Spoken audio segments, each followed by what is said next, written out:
Hello everybody, welcome back to Wappelville. Looky here. This is the Noriah bus that we painted. Gosh, was it? I think it was not. Was it last Thursday we painted this? Holy smokes. Anyways, painted this not too long ago. This is printed in FDM. This is not. This is a resin print here, but it's the figure version of this bust. And I thought, well, why don't we try to do the same color schemey thing that we did on this? Not sure how it's going to go. Let's see, I'm going to maybe have the light again. It's going to be coming from right about here. Hey there, Landrast. Let's orientate this so it looks like, yeah, right about here. Right about from the 3 there. No, is that the 4? From the 4 right there. And we'll have the light source come that way. Not sure if we'll do the glowy green stuff there or not, but let's see how this goes. So, yeah, Landrast, it's really hard to, I mean, how do you tell folks? Because what we're about to do is the dry brush stuff, right?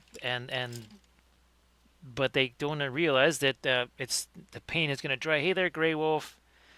Nice to see you, Grey Wolf. So yeah, Grey Wolf. That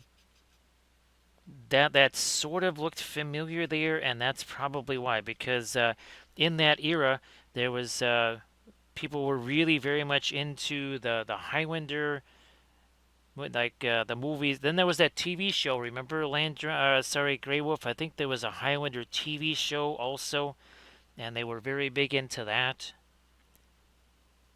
Uh, I seem to remember though. Again, I couldn't tell you any scenes from it there, Grey Wolf. But now I sort of remember seeing that.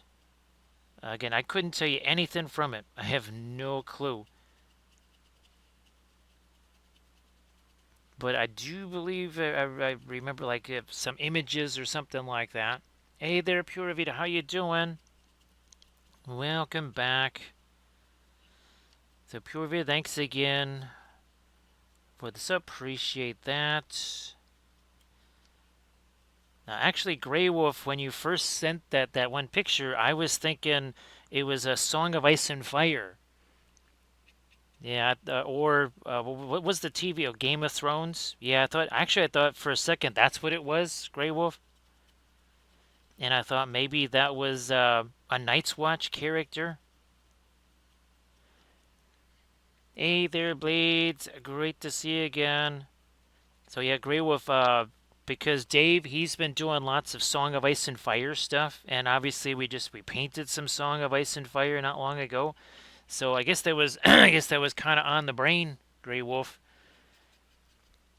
uh, and Grey Wolf, hopefully, hopefully you're able to kind of get things going again. I know you, like you said, you had the happy accidents there. Hey there, Blades. Of course, Blades. I hope that your day was not too bad there. Was today Cooper's birthday or was that yesterday? I've already lost track of it. Hey there, Horns fan. How you doing? Great to see you there, Horns fan. I hope that you're doing well today. Well, it's never a happy Saturday, right, Horns fan, unless there's college football. Yeah, there is no happy Saturday without college football, so it's a sad Saturday. So it was today, okay. Oh yeah, here, let me get a little bits of the, there you go. And let's start doing this here. So we're doing the same color scheme that we did on the boss, except we got to figure out what we're doing with the weapon too. I don't think we're gonna do glowy stuff on that. Let's see. So Horns fan, this was pretty wild. This is one of those FDM printed busts there. So yeah, Grey Wolf. This was done with the FDM printer, and this is still with the .4 nozzle. Now this is what we painted last night on stream. That was that Loot Studios Arthur, and again, we did some real simple freehand on there. Just look at that. I mean, just super, super simple stuff. Nothing crazy. Wait a minute. There we go. Thanks, Horns fan. This definitely has that kind of sci-fi feel to it, doesn't it? So Blades, when there's more folks in the chat, if you wanna share anything, please go ahead and do that like always. Now, Horns fan, have you had a chance to do much painting at all over the last couple of weeks there? Sorry that the streams have been starting so late. That one with the King bust, that one started, geez, almost at midnight. At least our time, midnight. Our time, midnight. There, Horns fan.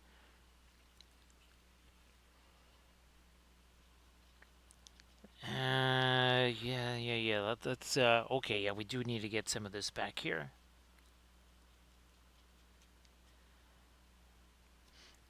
So it is basically just a series of simple shapes, real simple shapes. You combine enough simple shapes together, all of a sudden things start looking complex.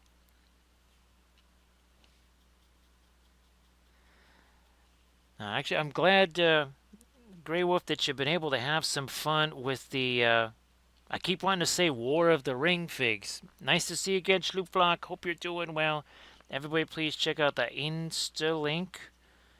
Check out that Insta link that Blaze just shared. Now, here we're going to do something different. And we're going to have to expand on our zone of control here with the magenta light. Yeah, we might have to expand on that just a smidge from the last time around. So great to see you there, Schloopflock. And again, everybody please check out the Insta link that Blades just shared. Let me hit this again here. Again, this is very taxing. I mean, that's a whole 7 minutes. Oh, hey, look, Blades, you got some source lighting going on here. Let me see. Where's the other one? Oh, I think you saw this one, right, Horns fan? I think you might have seen part of this one. This is also from Nerickson. Now, we learned a bunch. This is also done with the FDM. But what I do now is in the slicer, I actually stick the bust onto the plinth. So it makes it a whole lot easier to print these things out. Oh, and of course, here's a... Yeah, look. I mean, this is a 72 mil fig. That shows you just how big this thing is. Look at how colossal that thing is.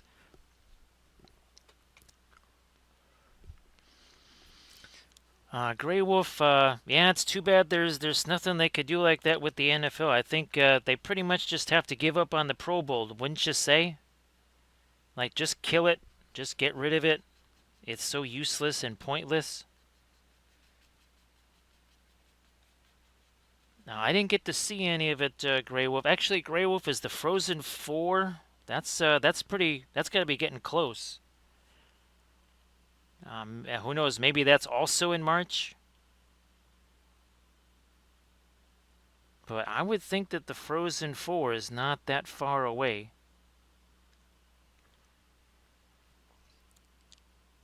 Speaking of fours, the Horns fan. Oh, also Horns fan. Geez, I don't know if you heard about the new. I don't know if you saw the videos with the new Alkyd oils. That's been quite the revelation. Now, when Camda gets in there, I'm gonna have to say, hey, Camda.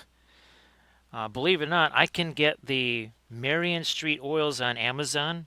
The Marion Street fluorescent oils on Amazon. I can't get the Paul, I almost said the Paul Bunyan again, but the Paul Rubens oils. There's a picture of them kind of in the Paul Rubens store, but you cannot actually get those things, which is hilarious. That the Marion Street stuff is there and the Paul Rubens is not.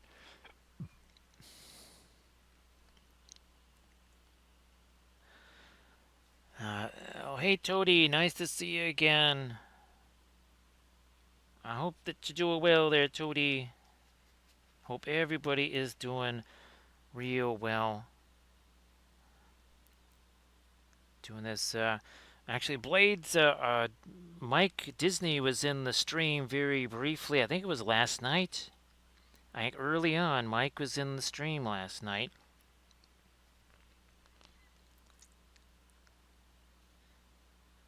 Yeah, better get some over here too. Fine, whatever. Okay.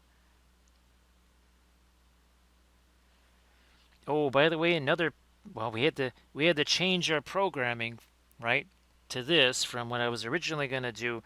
There's also going to be another programming change for Monday. I'm actually going to be doing more Necron ships on our Armada Monday.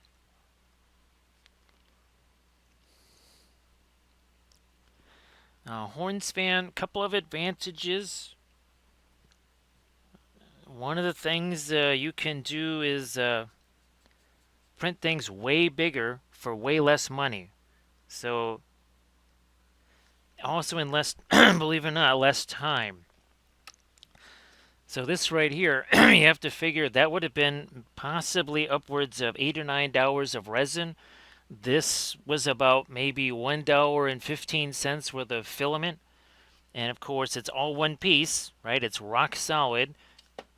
Can beat it on the table, and while it's semi-hollow, it's not just hollow like a resin bust would be. Yeah, Horns, it's amazing how much less expensive they are. Now, that there is a downside, of course, is that if you run out of any one color, well, your only alternative is to buy the whole set all over again. So that's the downside. But again, everything is relative. Most folks are not going to be running through. I mean, even I don't necessarily run through that much. And I do this, well, every single day. So that was the Bamboo Carbon X1. But you could do the same thing with the A1 for sure, probably even the P1. Again, the difference between those is more like the enclosure, the spaghetti failure alerts. So it's more ancillary what the differences are. I think the build plate's the same size too. So yeah, I don't think there's any difference in the build plate side.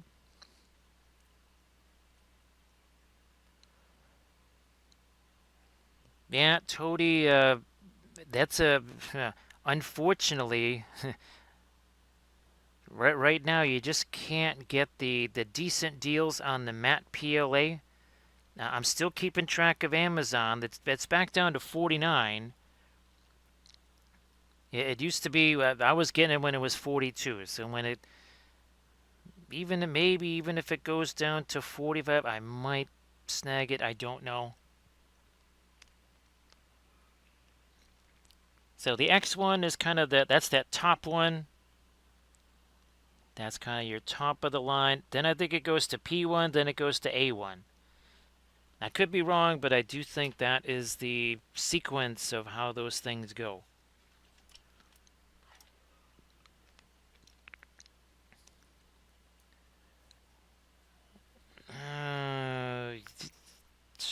No, I'm going to go with the right here, and I'm also going to take some of the Prussian blue here and get a little bit more of the blue in some areas.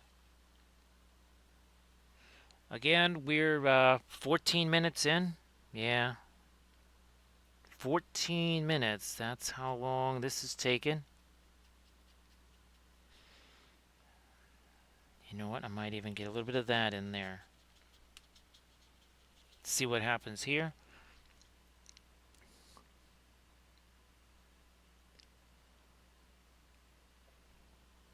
So Schloopflock, again, the alkyds, that's something that is very helpful for me because how it works with the filming and everything else. And you don't necessarily have to use only the alkyds, right, Schloopflock? You could only use certain specific ones. You don't have to just abandon all the other stuff. You could just say, oh, I'm just going to use the fast matte white, or maybe other colors that might be just more unique as far as the alkyds go. Or you just say, you know what, these oils are super slow drying, like Indian yellow, Egyptian violet, and you say, well, maybe I'll just use the alkyd version of those just so that it's not too crazy. Or just the reds in general. Yeah, reds in general just tend to be super slow drying colors. So maybe you just use those. So I'm trying to get some ambient light here.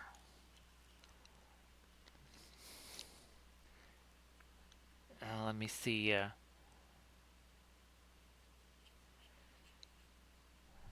So yeah, Toady, I get the regular now black PLA direct from Elegoo.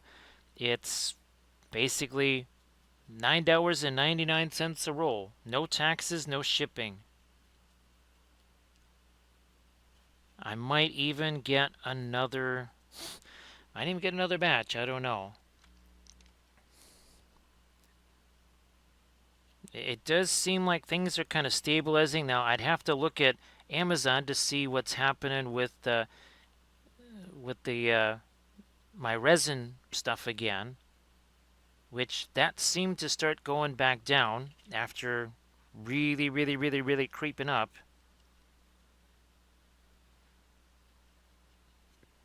Gonna go lighter here now.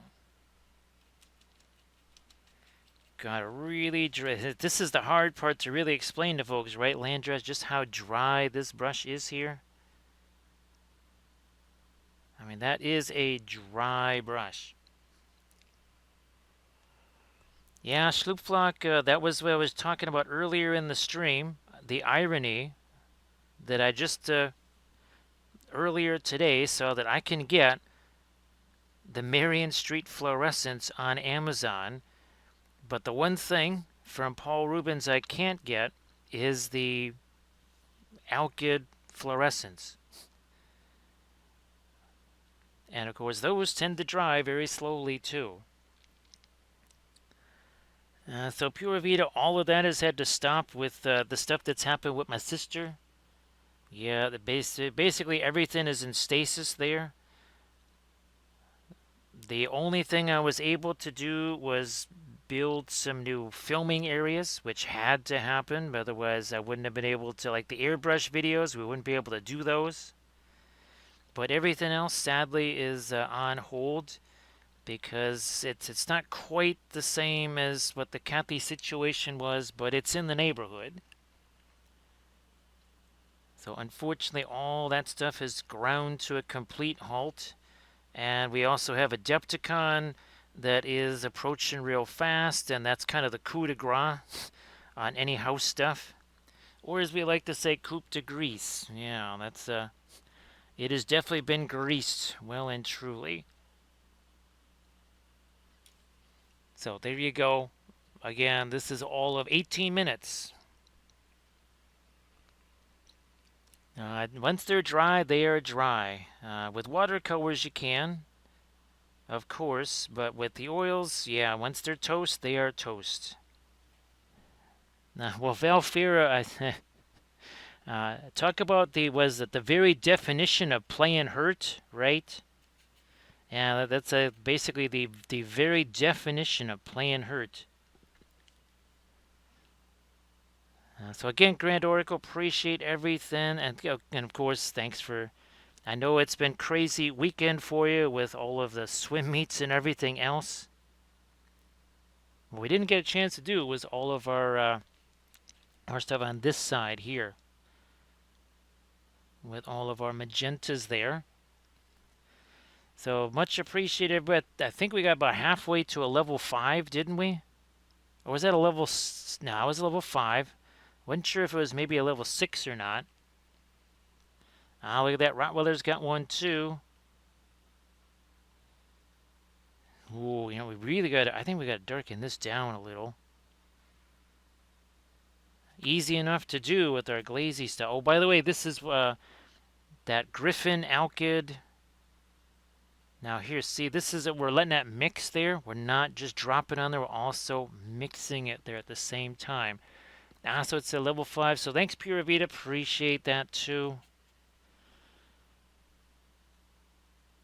Yeah, again, it's been a crazy, crazy, crazy month here. So I appreciate all the bitses and the subs and everything else. Yeah, it's been a pricey month because we got those oils, right? The Paul Ryan, no, sorry, not Paul Ryan, the Paul Rubens oils to experiment with. It would have been a little bit less pricey, right, Camden, if I just would have gotten them all at once. But as it turns out, I'm glad because it was easier to break them up into 2 different videos. I mean, it would have been very. How many? 38 colors, Camden? Yeah, that would have been too difficult. So Grand Oracle, I'm going to be doing tomorrow a video on the second batch. Now, the ironic thing is that I can't actually get the Paul Rubens fluorescent oils on Amazon. I can get the Marion Street Grand Oracle. Yep, I saw the Marion Street oils there, but not the Paul Rubens of all crazy things. So again, we're doing the magenta stuff right here. Thanks, Camda. Appreciate that.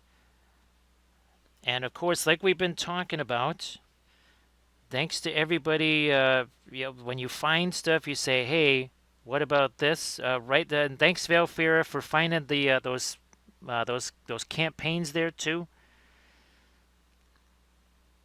So when folks find stuff like that and they say, "Hey, did you see this?" There's a really good chance that, well, probably didn't. So yeah, when you let me know about a campaign or some kind of material, you say, "Hey, you know what? Maybe you need to be looking at this." It's a big deal because even if it's something that maybe doesn't work necessarily the way we think it would, maybe it works for something else. Or if it doesn't work at all, then we just know it doesn't work.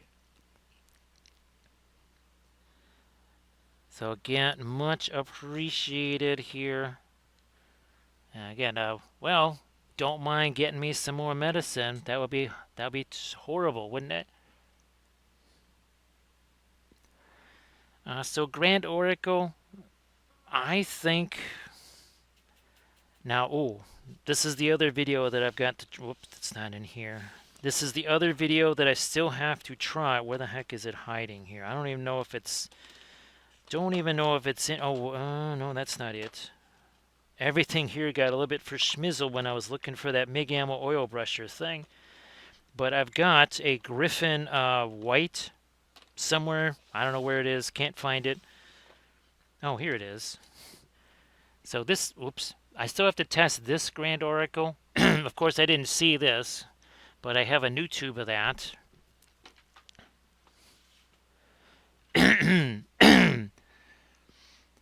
Let's see. So thank you so much, Camda. It makes a colossal difference, so it is very much appreciated. So you can see we're kind of getting we haven't gotten into our really light lights here yet. We'll be getting to those. We will be getting to those.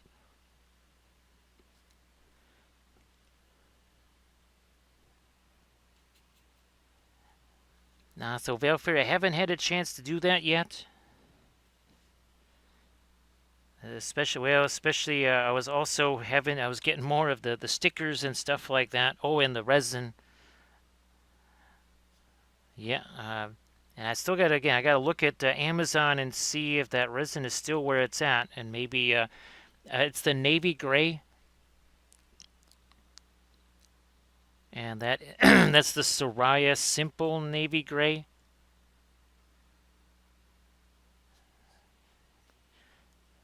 And this is our magenta here, and actually this is another Griffin right here, Grand Oracle, basically a quinacridone magenta. But well, oh yeah, yeah, that's right. The Griffin Alkids, I think Grand Oracle in a pinch, if that's what you had, I think they would be okay. It's just there were folks it was really hard for them to get the Griffins, or at least, shall we say, with the without having to spend a whole bunch extra. So again, thanks to everybody for all the bits and subs and everything. Appreciate that.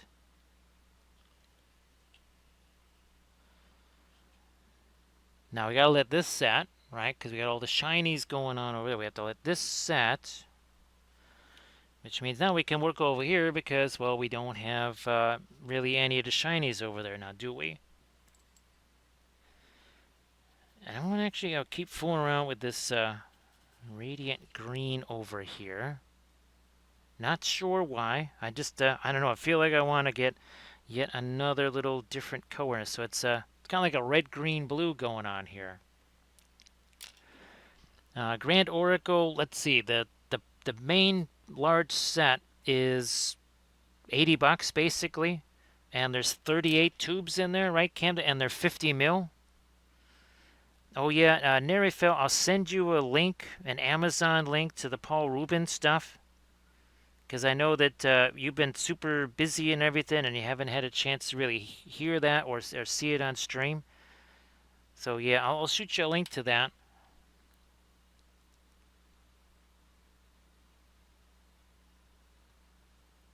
Actually, oh, there was another. Oh yeah, that's right. The oh gosh, what was it? The Star Trek Ascendancy. That's right. Yes, the Ascendancy.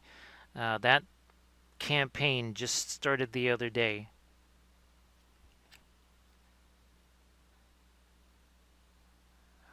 All right, there we go. So again, getting a little bit of the green in there. Yeah, don't want to make that thing a whole lot of green, but we're just gonna try to get a little bit of that stuck in here. You know what? Let me get more of the. I almost called it radiant turquoise there. Oh, that's the big thing, Grand Oracle, is I think the Paul Rubens have potentially actually almost all of the radiant colors could be in Alkyd form, Grand Oracle. That's one of the big things. Just as a practical matter, because now all of a sudden you have kind of maybe the benefits of the radiant colors without that slower drying, because they're not the fastest drying, right, Grand Oracle?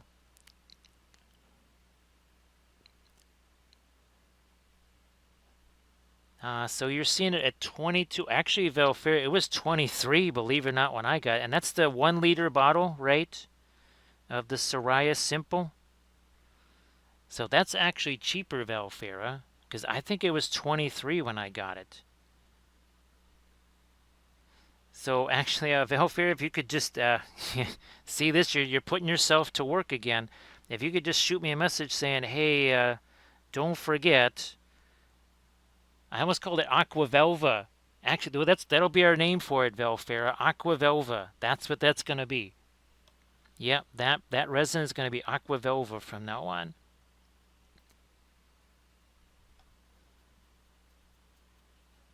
Yep. That doesn't make us look old at all, does it, Velfera? That does not age us in the least.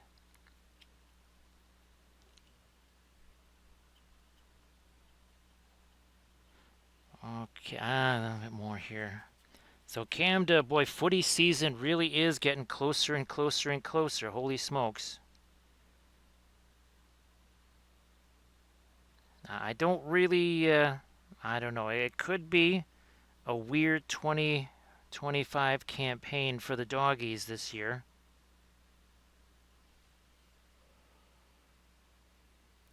So if somebody could check the link there that Hecabush just posted to make sure it's the correct one. And it does say Hecabush. It will say Alkids.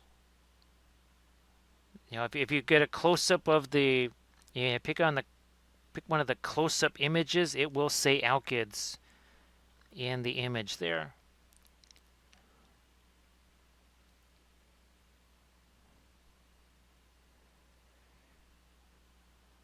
So Camda does not support the purple. Camda does not support the purple. He doesn't believe in the anchors. He likes to fly. Eagles fly.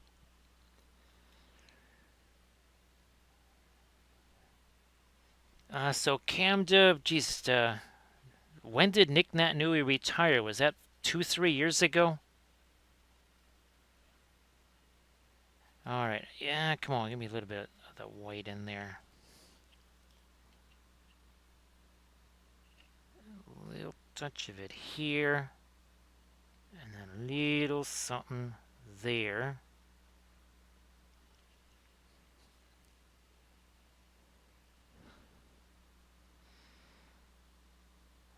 It's funny, Velfer, because hasn't everything been oriented on speeding up the game? I would say it almost seems like they were trying to wipe out the coaches challenge in the NFL. I don't know, Velvet, don't you think that could conceivably extend the game just a little bit? Okay, so Camden just posted a link again to the Paul Rubens oils. And again, those are the new, well, they're not necessarily new paints, but they're new to us. Well, at least new to me, right, Camden? The alkyds there.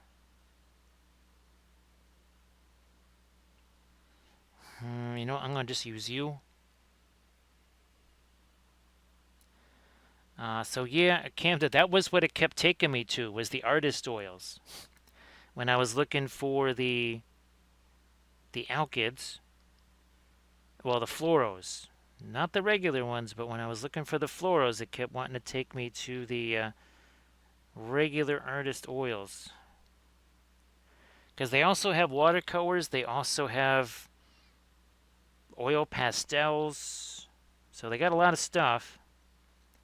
What's hilarious is that that's all that other stuff is what's on Dick Blick, is the oil pastels, the watercolors. So they were trying to, again, get a little bit of the green headed out onto the, oops, too much there. Oh, look at this, it's like an eraser.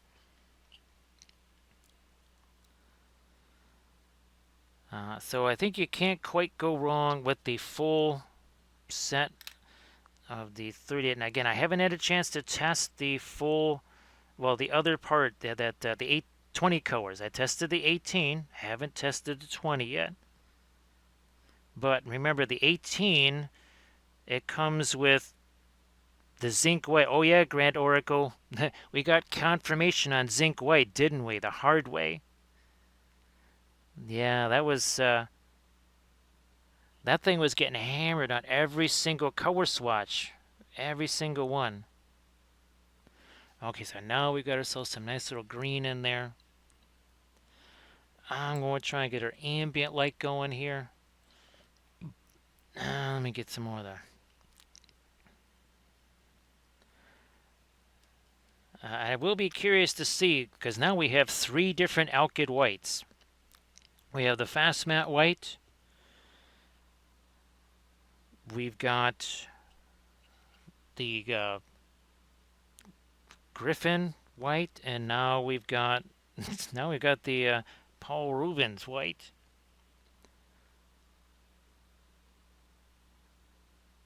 Now we're going to try and really get some really intense stuff going on here with our whoops, wait, let me get that paint off of there.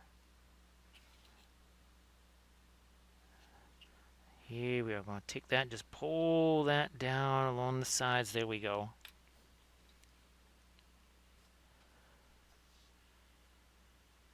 One second there.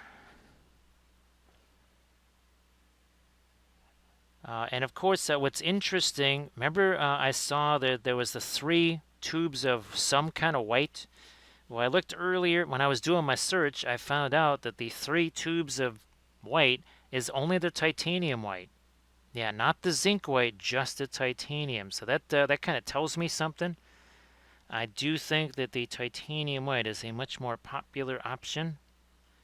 If that is the only thing that you can get remotely individual in terms of the Rubens oils there. Yeah, Camda,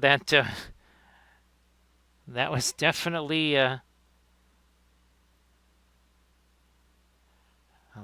little bit of a mistype there. We've the autocorrect monster has not been kind tonight, that's for sure. The autocorrect monster is a very fickle beast. I haven't had a chance to contact him through the actually Vev. Oh, I meant to keep the one contact thing that I had found to see if it was the same as the link you sent me. That's something I'm going to try and do tomorrow. Because everything here was all about just trying to get ready for the streams the last 2 nights here. So I'm going to try and do that tomorrow. Actually, the other thing, Camda, is I wanted more pictures to show him. Yeah, that was it, Camda. Yeah, I wanted to do the other video so that I could show him the color charts from the new set, I guess, if you want to call it that. That's the other thing I was waiting for. Hence, tomorrow, well, probably Monday. Yeah, I think it will be Monday when I try contacting them. I just wanted to make sure I had, something to send other than just, hey, I paint with your stuff. Because I can imagine they get lots of messages like that, right, Camden? It's time to start lightening this up now. There's my blending brush again.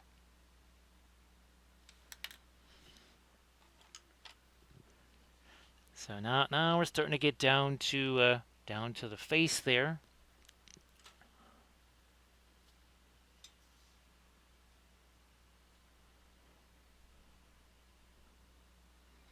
Oh, let me see. Oh, thanks, Phil Fear. Appreciate that.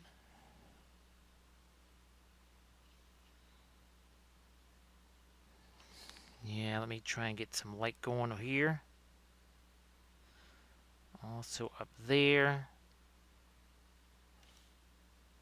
Well, we need some of it here too.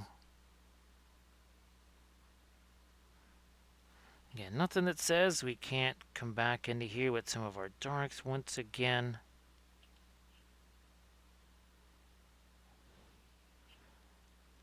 Now,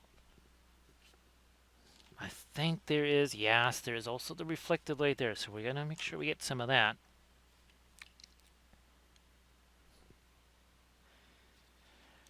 So it was also pushing you to the same thing there? Yeah, What was weird is that I was even in their Amazon store. Oh, here's another. Nope, that is way too late.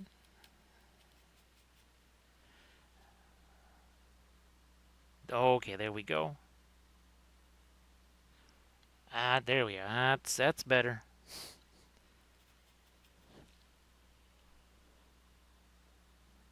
Getting some of that blue on the shield there. Also there. And see how this is not quite so shiny, so that means we can start getting back into our magenta over on that side too. But let me rewind here, get to some of our light again. Now on the shield.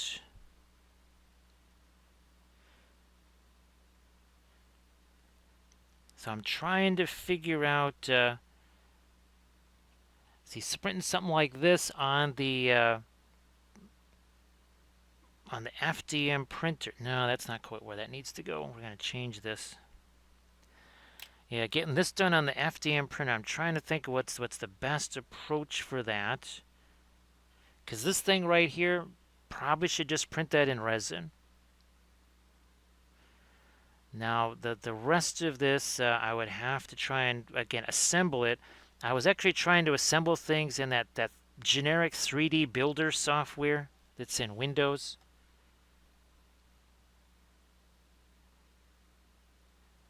Now, I was also trying to make that bust out of the Kathy miniature. That was not super successful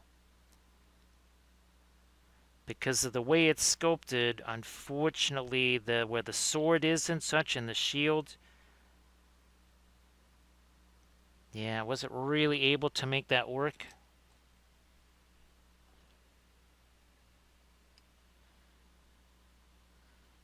So this was not printed in FDM. This was printed out in resin, quite some time ago. I was saving it for a painting large-scale tutorial video, but it just made things a whole lot easier to prep for the stream here. So I'm just we're using it on our stream. Yeah, this was not printed in FDM. I'm just thinking I would have to assemble. I'd have to get the head on there. This would be separate. Also, the cape would probably have to be printed separately on the in resin. Camda, that would be super handy because, well, I was trying to get where's also too. I still can't even find this file. Something tells me that this maybe is on the dead machine. And here I was again trying to. You can see that the sword is basically in contact with the figure, which meant trying to cut it here, you were also cutting off the hand with the sword. And that where the shield is, where the sword is, that was really, really difficult.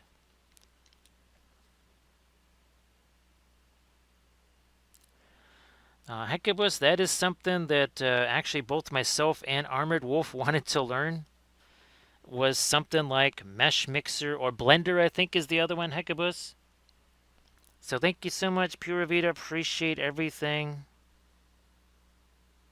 And well, have yourself a great Sunday there, Pura Vida. Here, one last little toast for you as you sign off. Thank you so much. Appreciate that. And again, everybody, thanks for all of the support there. As you know, that just helps a bunch.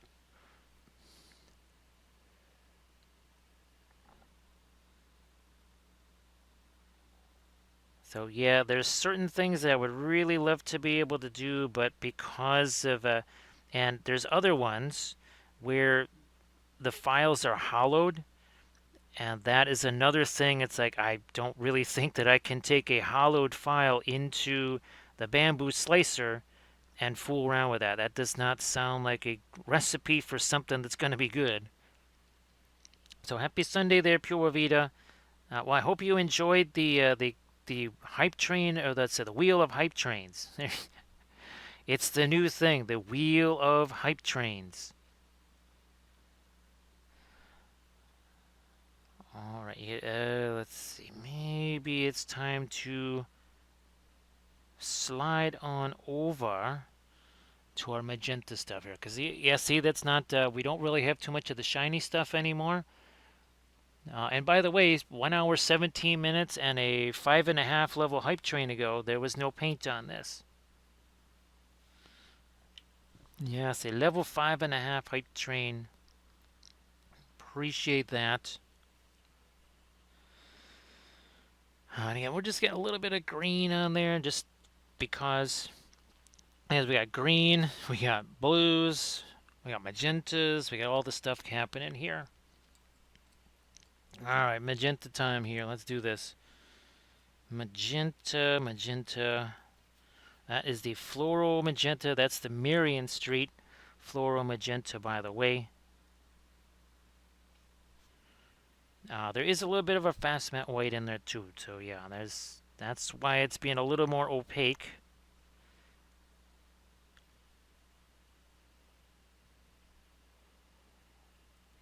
So yeah, Hecubus, we were thinking, geez, even if we could sculpt simple basing bits for ourselves, that could be really, really, really handy. It's also too, oh yeah, that's right, for vehicles. I wanted to print vehicles on the FDM, like some of the really larger parts, the treads, the hulls, that sort of thing. Maybe print all the smaller stuff again on the resin printer. But one of the things that, as I did a little bit of video research on that, they did say you might want to assemble as much of the vehicle as possible, like the treads and the hull together, before you try printing it, for some obvious reasons.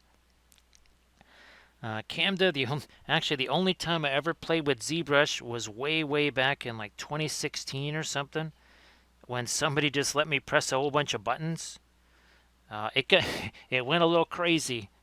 Yeah, it was pretty wild. There's just well, the mesh mixer and blender, those are free. I think that was the other reason too why we were looking at those, is that they're either free or maybe a much cheaper subscription type thing, as opposed to, say, ZBrush, because we really can't get into full-on sculpting, much as we would love to. Yeah, Camda, I would love to just be able to do full-on sculpting, because then we would have anything we wanted. Right? If I was able to do ZBrush stuff, we'd have all kinds of really fun things to paint here, because I'd be sculpting them myself. Now, I was hoping that is something maybe not. I didn't figure it was going to happen in 2024, but I was thinking maybe in 2025 I could at least start that process. So Blender is free, like I thought. Okay.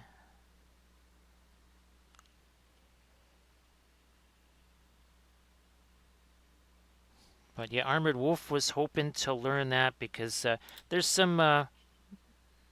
things that he prints out for the dice bags, little extra bits and stuff, and he was hoping that he could just maybe sculpt some real simple things that he could add on, instead of having to get files that maybe aren't not exactly what he was looking for. Because I've had that happen too. There's stuff that it's close, but it's not quite maybe what I was looking for. Now here we're going to take this, do the blending brush thing. So we did the dry brushy stuff. Oh, and by the way, this was dark primer here. We took the black Stino Res and the blue Prussian blue ink, mixed them together.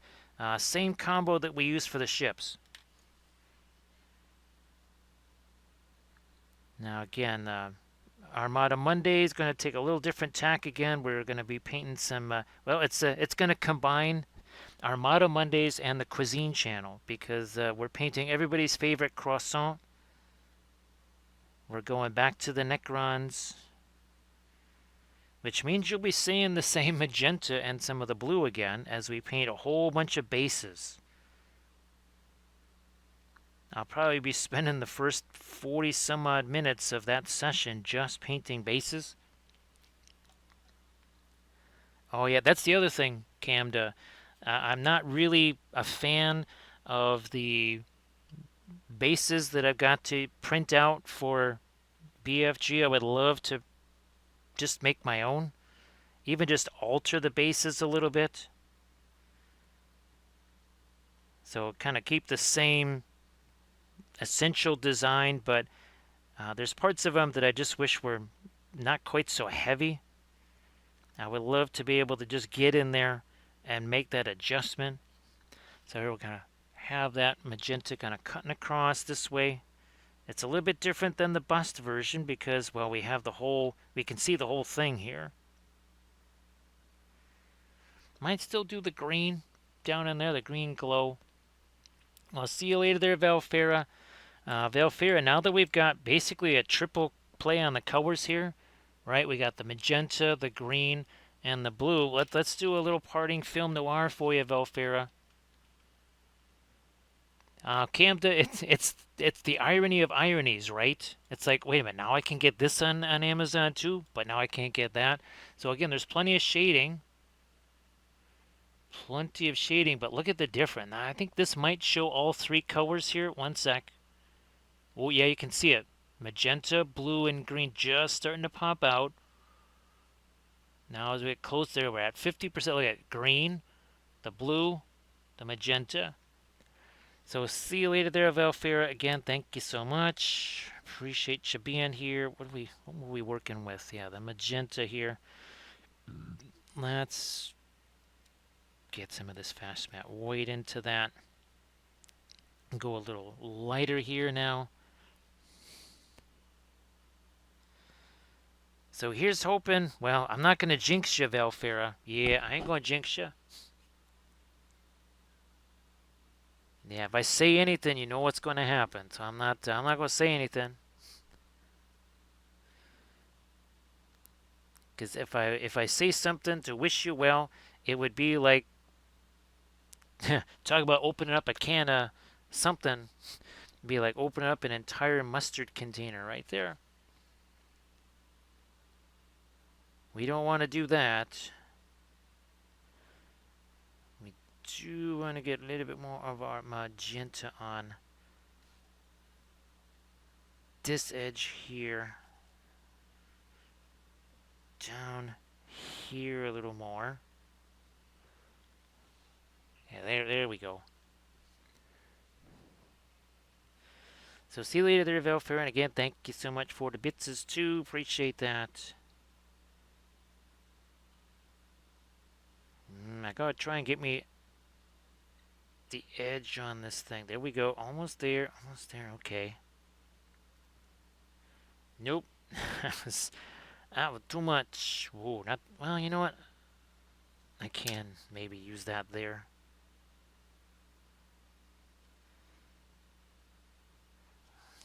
No, I'll wait to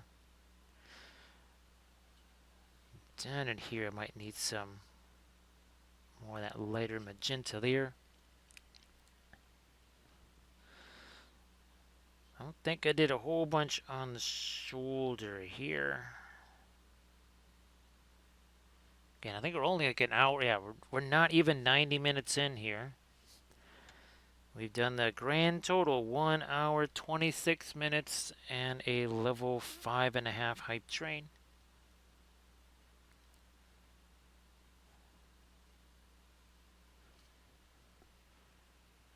This is still not the lightest magenta we can do either. We can go lighter than this. I need a, yep, speaking of light, that needs, back away a little to this. Now we're getting there, okay.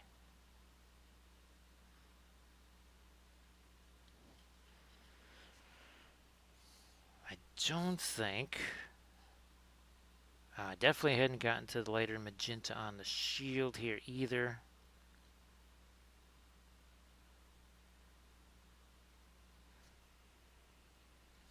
Just taking the vast matte white, mixing it with the magenta. That's it. That's pretty straightforward there. Nah, there's too much paint on that brush. A whole big chunk of something was on there.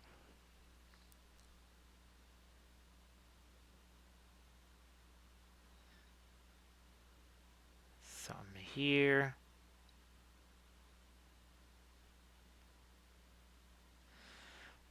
We go. See that? Getting all the fun little lining stuff. Let me check. We do gotta go brighter on the headdress too. So let's do that. Let's do that here.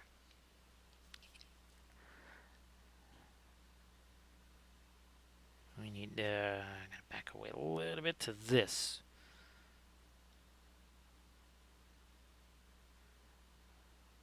There is some that needs to. Ooh, that's a little. That's sneaking a little too much in there.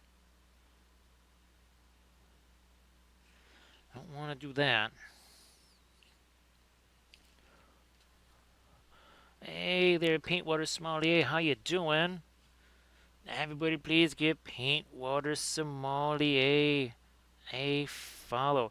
So Paint Water, I know you got something you can share because that was Hera, right? Paint Water. Now that's a Forge World Hera, right?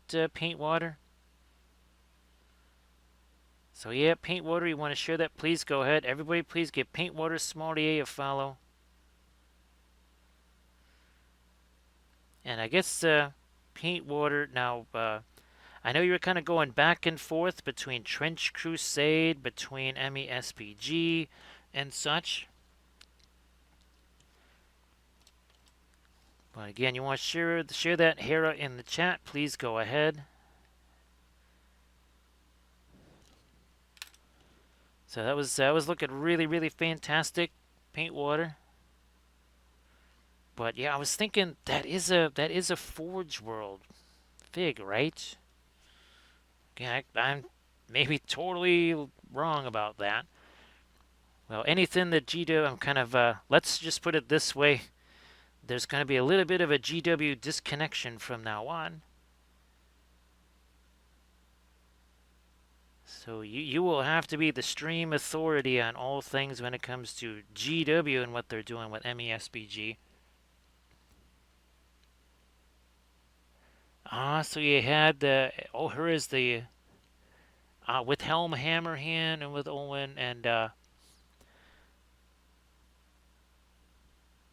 that's like the psychotic Hera, right? Paint Water. Nah, we gotta get rid of that. Okay, there we go.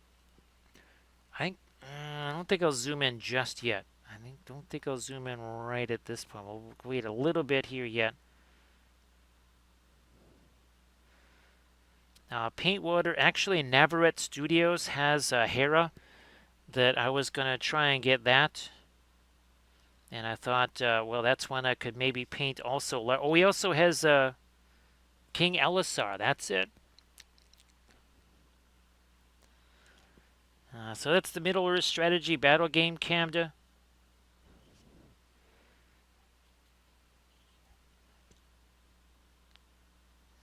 More of our later Magenta along here. Come on. Not quite where we wanted that to go. Oh, but look, we have a blending brush. So everybody please check out the Instagram link. The Paint Water Sommelier just shared. Everybody please give Paint Water Sommelier a follow. So Paint Water, did you stream Hera when you were painting that? Wasn't sure if you streamed that one.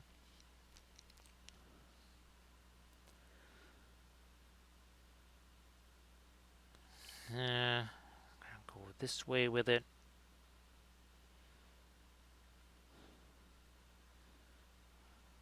Yep, I need to lighten up some of this here too. Come on. Right along there.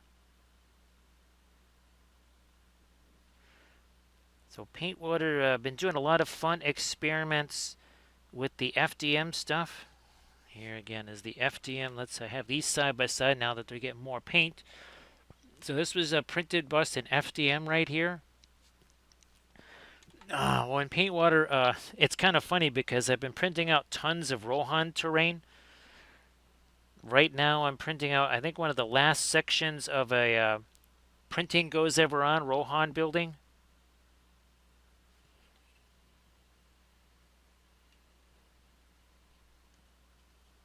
So again, everybody please give Paint Water Sommelier a follow if you could.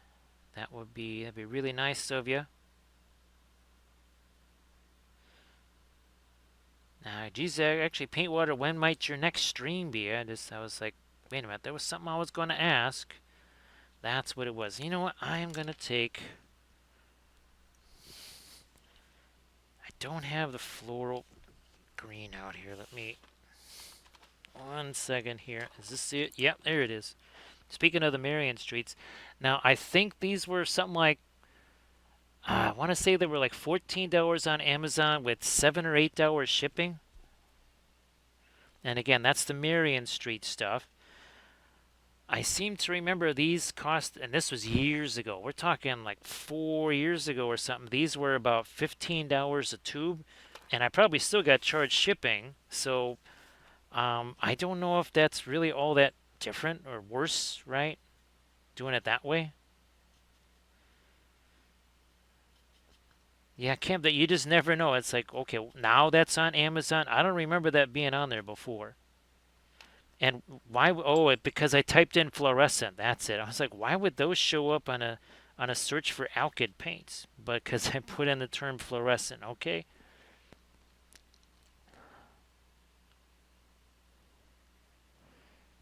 Yeah, paint water. I don't. I don't know. Is there a bust of the uh, Morgan Le Fay? I don't remember.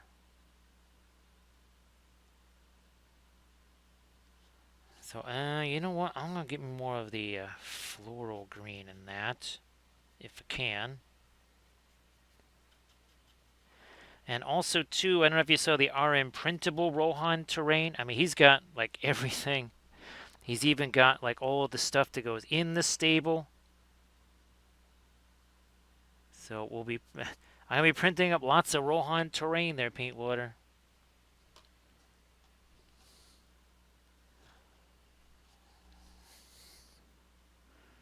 So again, now this is very much a pin line wash type of an application here. That's for sure.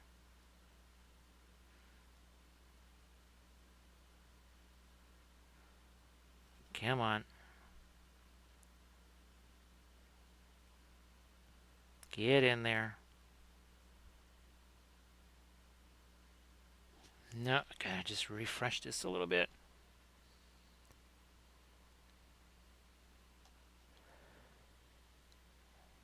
Now, boy, it's funny, Camda. I only have the smaller containers, like some of the really small samples, and then I don't know what size is this here. The 120s. Yeah, that's. I think we do have some of the 360s. You're you're almost better. I guess it depends on how much you're going to use, but in some ways you're almost better off with these smaller containers of it. Camda, I think the one thing you may not have to worry about that we have to worry about here, especially this time of year, is that it would freeze. Yeah, I don't think you need to worry about it there. Somehow I'm thinking nowhere in Australia is it going to freeze, except for maybe the Australian Alps, which I can never remember where those are. I do believe they're in the southeast, or are they south central? Camda, I generally never use the white. Now you could take the white and mix it. Well, let's say you want to do a fluorescent primer. Yeah, you could do that. You could mix it. You can mix the white and the floral green ink or something like that and make yourself a fluorescent primer.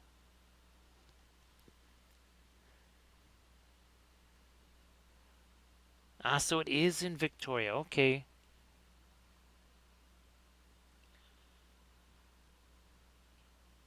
I haven't had a chance to look to see if they've completed the new stadium in Hobart.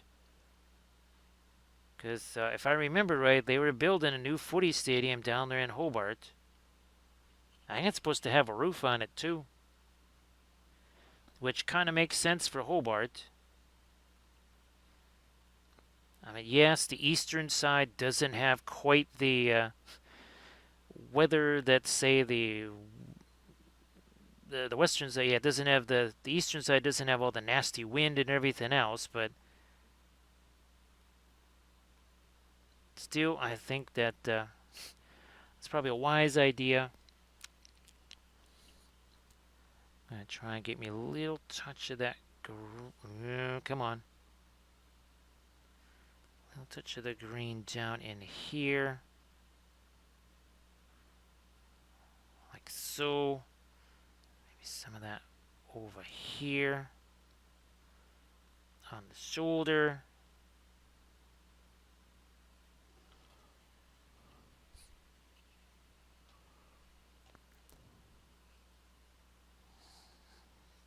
getting some of that over here too. Get that. So let's see, what are we at here? We are at 1 hour 38 minutes. 1 hour 38 minutes ago, there was Zippo paint on here. It was nothing. There was absolutely no paint on this at all. It's all been done with the oils. And it's all been done in the last, not even, well, barely over 90 minutes. And we also had a level 5.5 hike train stuck in there too. And again, many thanks to all the folks to help make that possible. That is appreciated. Now,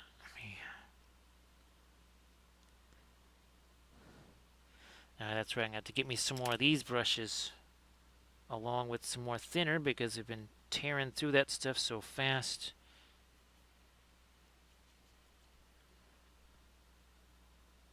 Just a little bit of our green in there.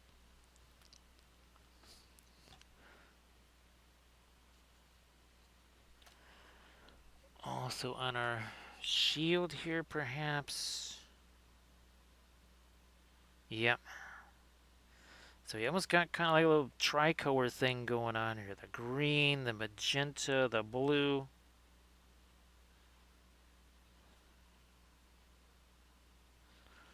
All kinds of fun stuff going on here, color-wise. Let me see. You know what? I'm going to zoom in here.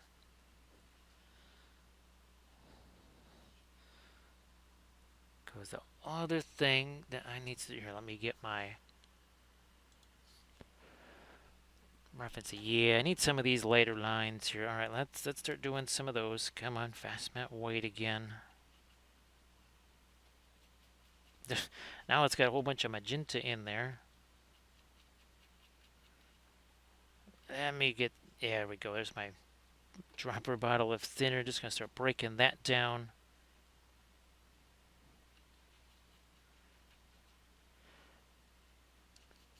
Grand Oracle, I have noticed that the Paul Rubens oils, they will start curing on the palette, won't they, Camda? They'll start curing on there, much like, say, the Hansa Yellow does, the, what is that, the Scarlet, what is that, oh yeah, the Naphthol Scarlet does that too, and of course the Fast Matte White.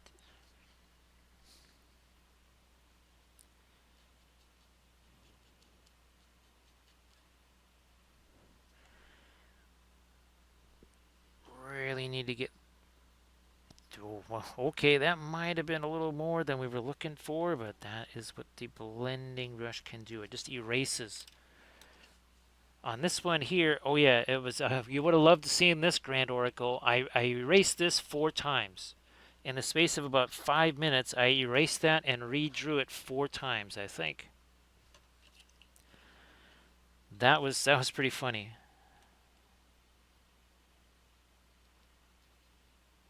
It's also, again, the magic of the oil paints. Now, I think right here is where another one of my lines is. Right here, it's got to come up, it's got to come over, and then down, and then blending brush to do that. There we are, and blending brush over there. Okay.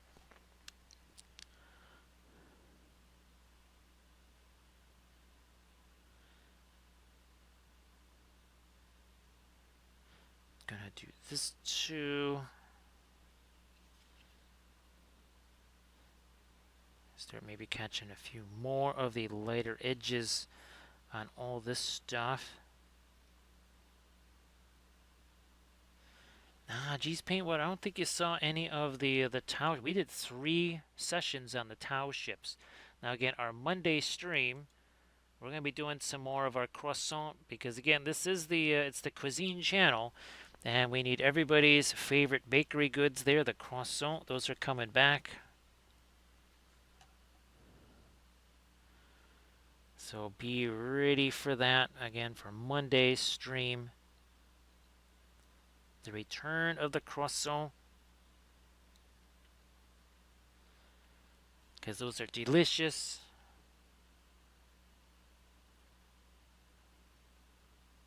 I'm going to lighten this up a little. Going to catch some of the lighter edge on this stuff here too. And then might even come back with some of the Payne's Gray. Yeah, the Payne's Gray. A little something more neutral than the Prussian Blue.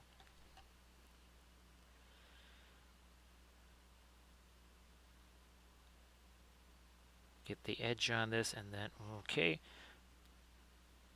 Same in here.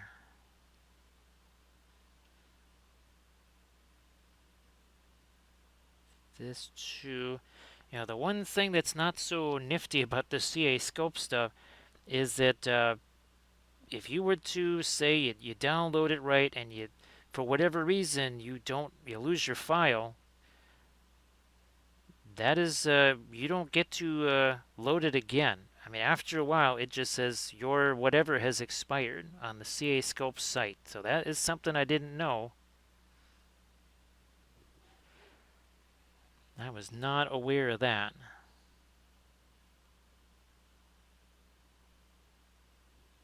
So yeah, if you're getting the CA Sculpt stuff, either don't lose the file or back it up into a whole bunch of places.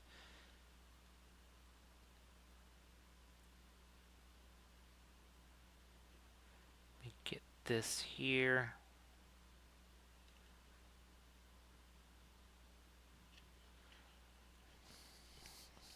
Back to this one. We're going to put it in here.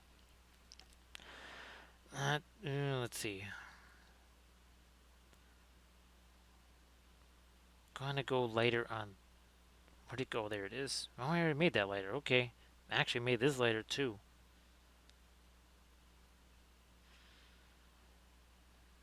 Didn't get this part though, and that needs to come all the way down to here.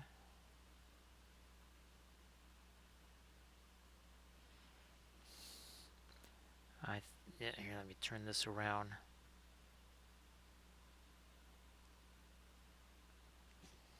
Gonna get that light again. Let me try this one more time down here.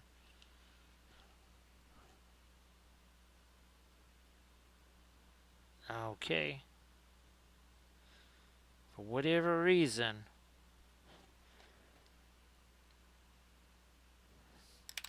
wasn't quite adhering there. Now, as always, thin sticks to thick and vice versa with the oils. And thinner doesn't necessarily mean inline wash, then it could just mean one's got 10% less thinner in it or more thinner or whatever the case might be.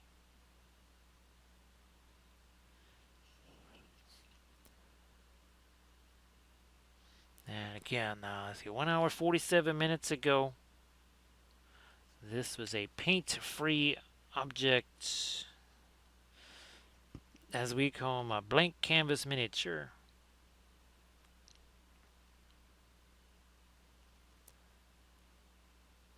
I want to, yeah, let's get the, can you see what we're doing? Yeah, okay, I wasn't sure if I had it on screen completely for you.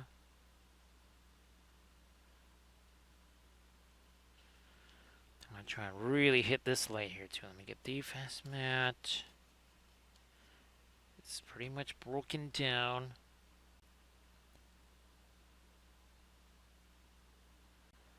Really go light with that. And then back to the blending brush. We'll take that and we're just going to go tap, tap, tap here. Pull that off to the side. Do the same thing going this way.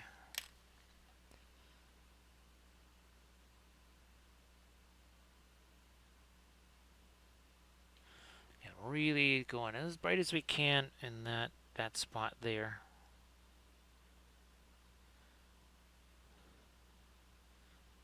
Perhaps a little more of the light right on the edge of the So there. Now, when in doubt, make things darker. We were talking about doing that. Let's take that Payne's Gray / Indigo we were talking about. It's not just about making shadows, but also to sharpen up a few edges, because some of this is practically still our initial dry brush type stuff. And second, get rid of that cord.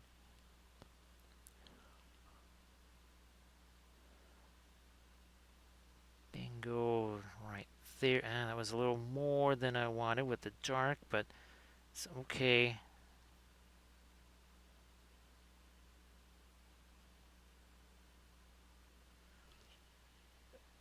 Let's see. So Sector X, there is the pigment fixer, and a bunch of different places make pigment fixer. And we're talking about the liquid form, which obviously has some disadvantages. I mean, there is spray fixative also.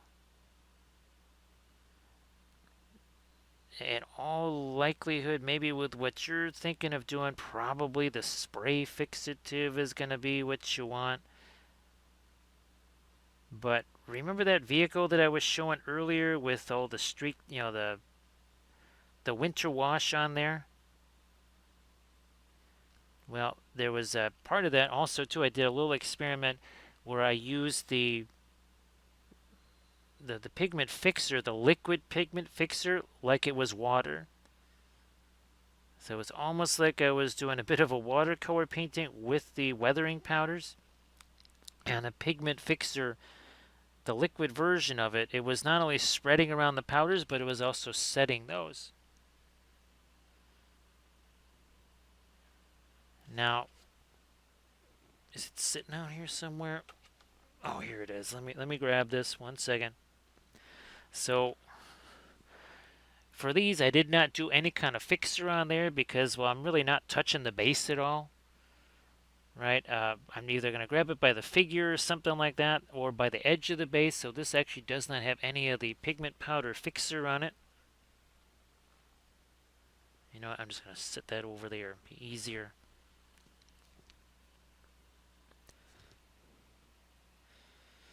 So yeah, we're just doing some darker stuff here using the Payne's Gray.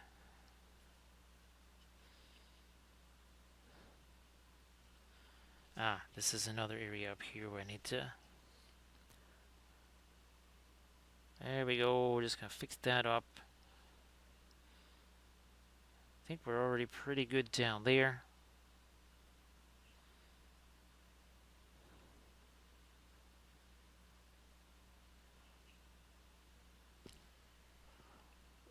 Thinking that I might need to go back in here with my blue again up there.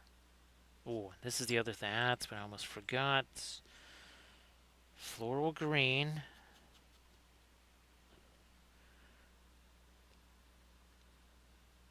Now I gotta make that more of a wash. Let me see if this is gonna work. There we go. Okay.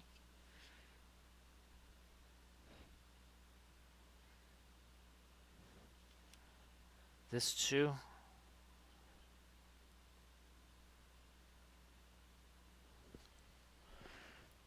Back to my floral green.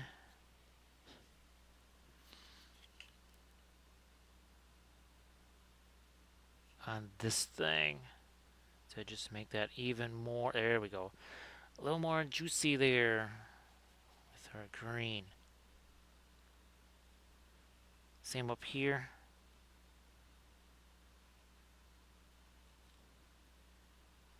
Yeah, we'll move that along. Oh, yeah, up here too. Let's get this. Another round of it here. Now we're getting somewhere.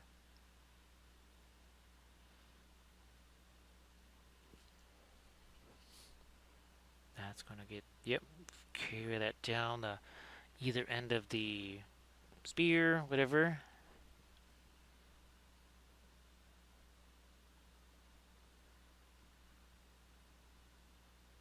little bit here, green on this.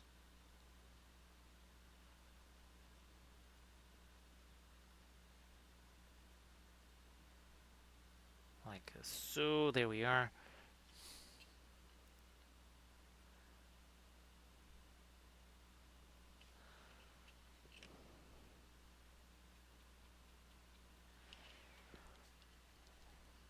Let me see.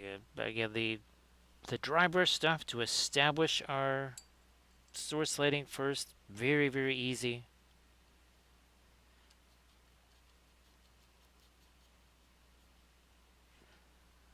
So Grander, I can't quite remember just how many different Griffin alkyds there are.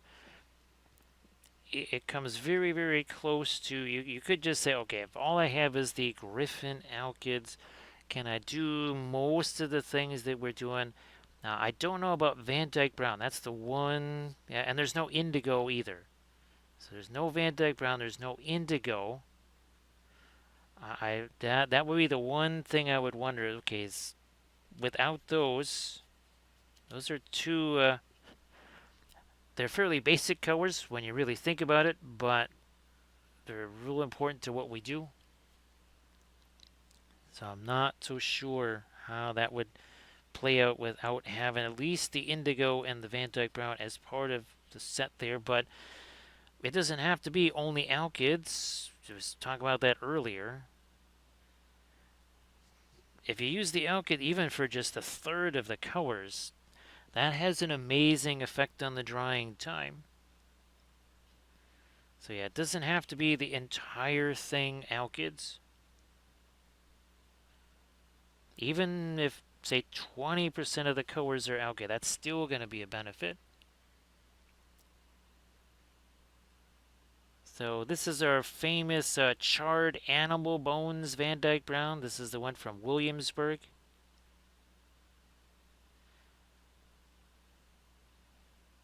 I think I've used the Van Dyke Brown from Richardson too.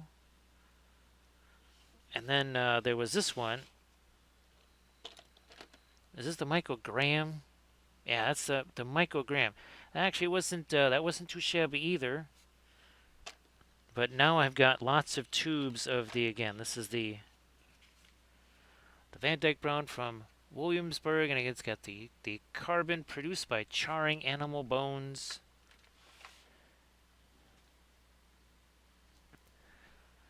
That's crazy. Now, Camden, are those the bigger tubes? If they're the bigger tubes, that's one thing. But the 37 mil tubes here, ironically enough, Camden, you're looking at maybe the average tube is $7 a piece.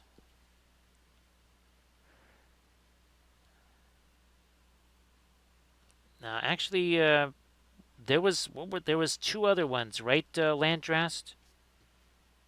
I know there was one other one, but I think there was two other ones that you sent. I think it was three all told, and I actually have used all three.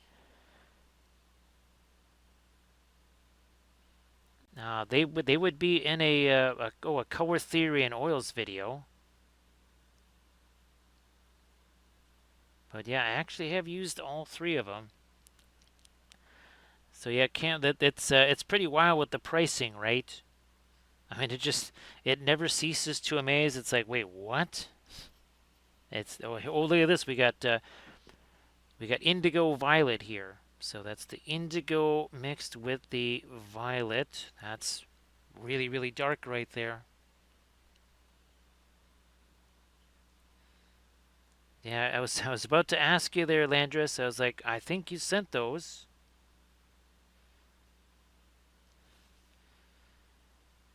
Never did get my.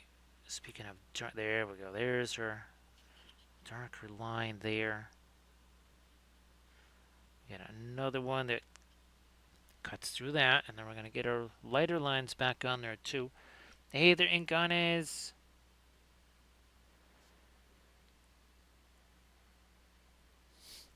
Yeah, Landra, I think I might have even done some color theory and oils. I think there was I think one of them was a red. I'm pretty sure one of them was a red. I don't know if it was, say, like a like an alizarin, almost level red. So, and guys, I hope that you're doing well. Appreciate you being here. And of course, happy Sunday. Now it is now a happy Sunday here also. Yeah, there is no such thing as a happy Saturday until college football season resumes.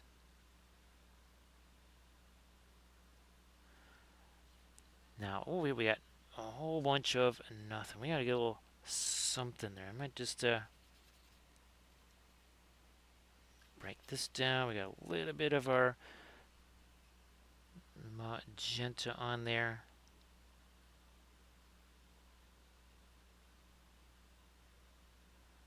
Like so. That's still just some of the original dry brush right there. Yeah, that's just original dry brush there. Same thing over here.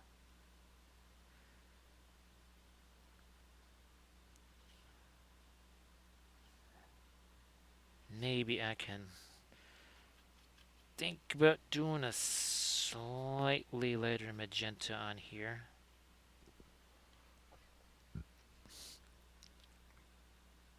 Come on. There it is.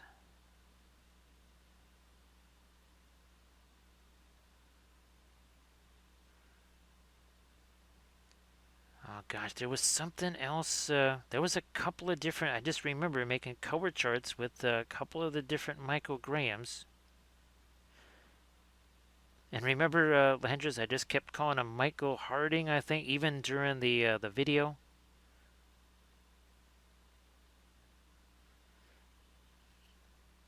I could swear there is a Michael Harding line of paint. I wonder, it could be, I don't think it's one of the reds, because I'm not seeing, no, I'm not seeing that in there. I think it was probably some, yeah, I think it was mostly in the, like umbers, browns, something like that. I'm pretty sure that's what it was in. I'm going to try and get me some more of that magenta out here.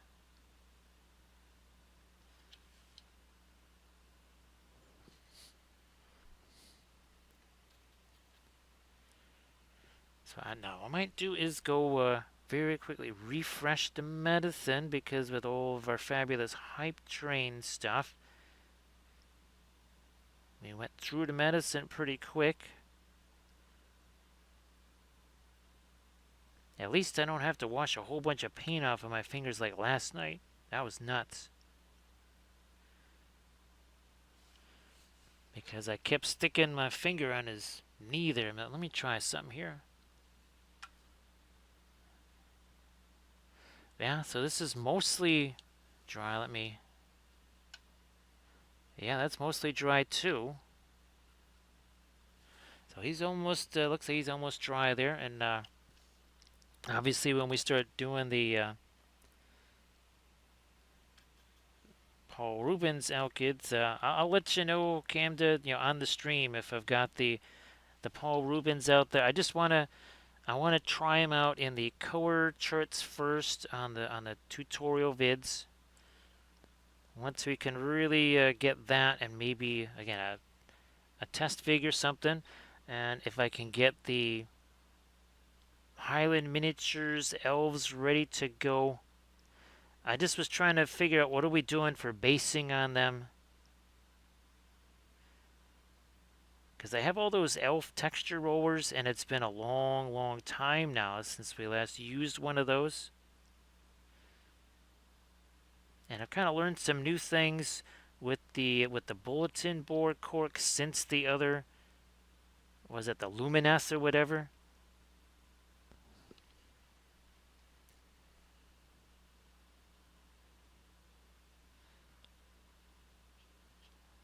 Here we are. Because I might need to print out some more figs to really make a complete Trench Crusade vid, unless it's maybe more than just a one faction. So yeah, don't be surprised if maybe the Trench Crusade is just, it's a whole bunch of Trench Crusade figs or something.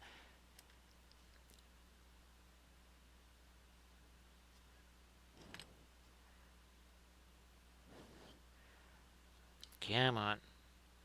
We need to get... There we go. We needed for sure to get some lighter stuff on those edges.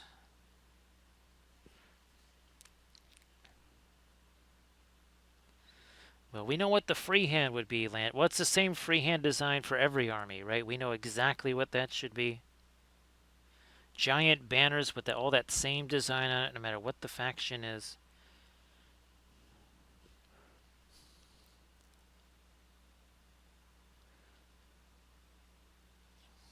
Going to try and get me a couple little lights along the edges of whatever these things are on the base.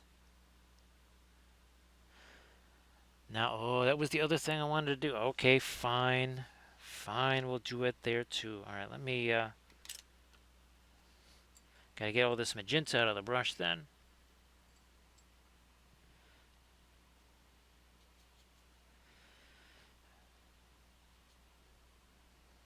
That's, oh, that's for, yeah, we'll be doing magenta glow on those, on the neck runs, won't we? Yeah.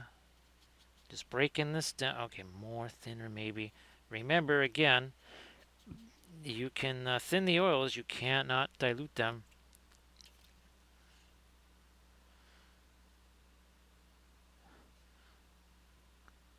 So now I gotta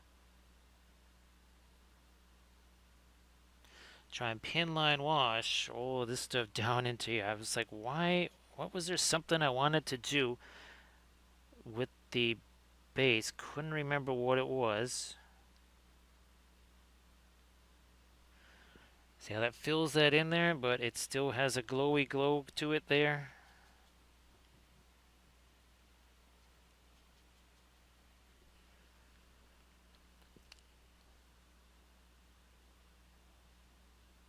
Again, I can go back with the darker stuff over the top of it, not really super worried about that.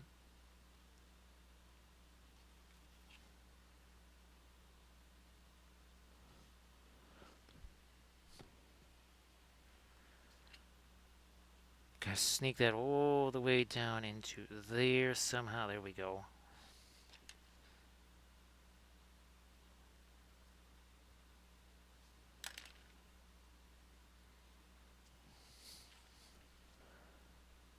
I knew these were going to be the tricksy parts right here.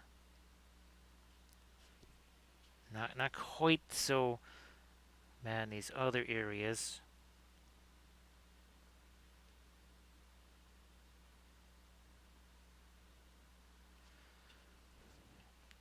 So we got about half of that filled in there.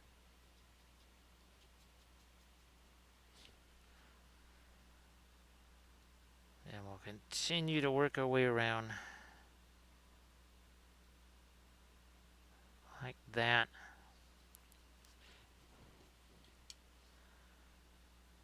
Does make this a little bit more interesting, I think. At least to have that little band of glow. It also brings that down to here. Also brings the green on the spear or whatever down there too.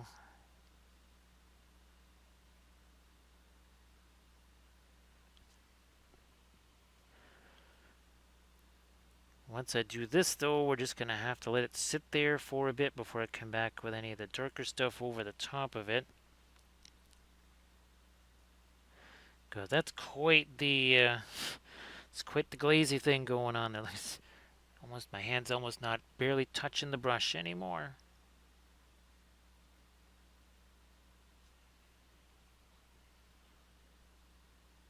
Come on. Okay, that's kind of going all over the place.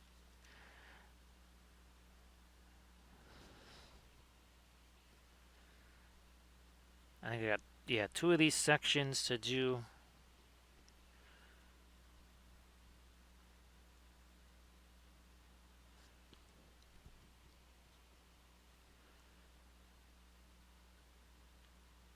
And down here.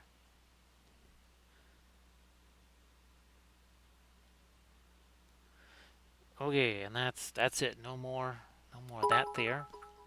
Hey, there's Sarge. Well, there you go. See, we can finish off the last of that by rocking some rocks. Thank you so much, Sarge. Appreciate that. So Sarge, I guess it's back to the warm stuff down there for you. I don't know, I think it's going to be, what, in the 80s again? Holy smokes. So Sarge, I hope that you're doing great. And oh, Sarge, if you want to share the Stoog there in the chat, please go ahead and do that. On the shield, yeah, okay. The lightest light on the shield going the other direction here. So yeah, Sarge, remember the FDM bust that we did? Trying to basically do the same colors as we did on that bust. Except now we got the whole figure to carry that around. So here's again, that was the bust that we did. I don't know, was it last week or the week before?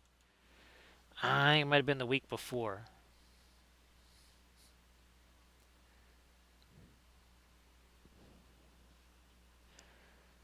Actually, ooh, I was just about to.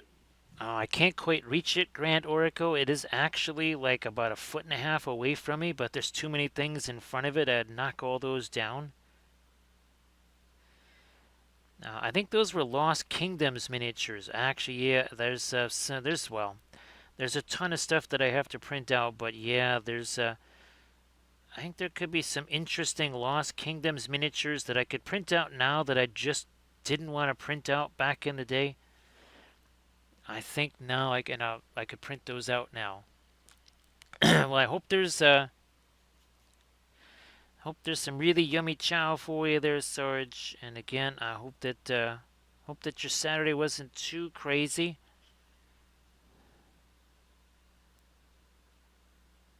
No, gotta be careful there. There's too much thinner. I gotta get rid of some of that.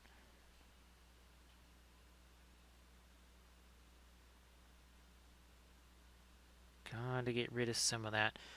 Actually, there's a whole bunch of thinner sitting on that. Oh, that's why. I gotta try and print out I think there was some Lost Kingdoms Nurgle type stuff there. Might have to print that out. Oh, I think I did print out some of the Slaanesh. That's it. Yes.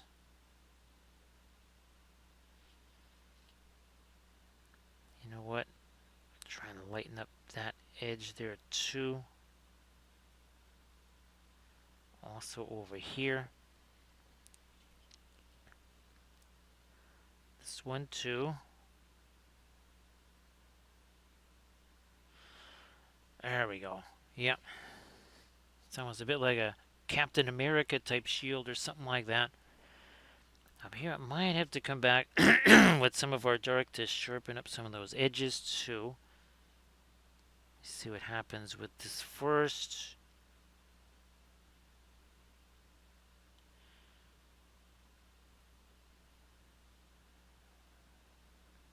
Now, there are some light things down there I gotta do.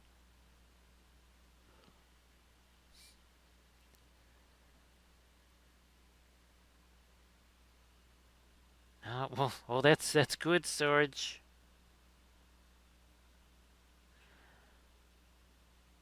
I was hoping that things could be a little bit easier. And again, if there's anything that you want to share in the chat, please go ahead. Let me see if I can try to. Because I know there's another line that needs to go right here. I just know from. Well, I've actually painted the bust twice. Once in resin for the Patreon page, and then on stream with the FDM version.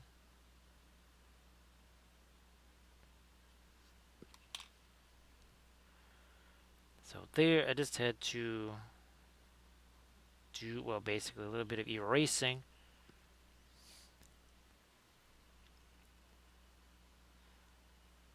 That's just the initial dry brush. We're going to give that a little bit of cleanup right there.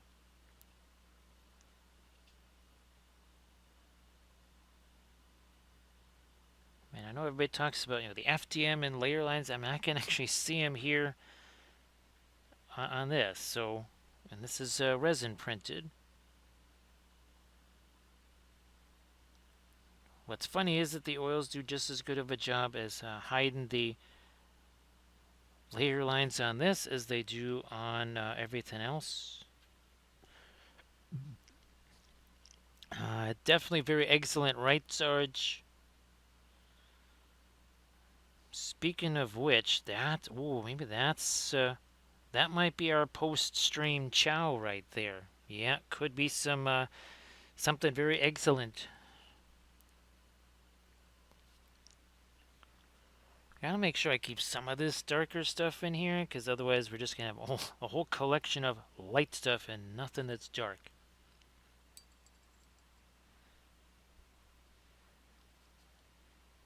I tell you, Grand Oracle, the Black Spinel, the revival of the Black Spinel. Oh, you know what? Oh, geez. What is it? The 23rd. I gotta go take a look over at Dick Blick and see if they've restocked the Black Spinel. The only reason is it's the paint sale, and if you're gonna get cadmium level pricing there, you might as well get it during the fabulous paint sale.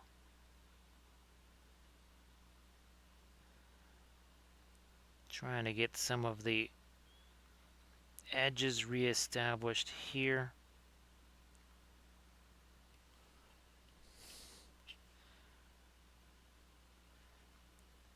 So yeah, I'm guessing you don't have it there, Majar, but again, if somebody can get it for you tomorrow, if you're still kind of feeling a little bit on the unsteady side there, that can do the trick. I know I've used it myself, actually, and it seemed to be pretty effective. I mean, it wasn't like, oh, I wasn't exactly running around doing marathons and eating, steak dinners, but at least, again, it kind of kept things from getting too adventurous.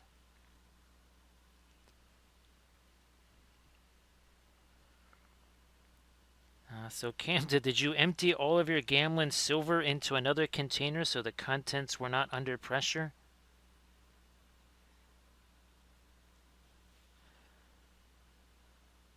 I'll never forget.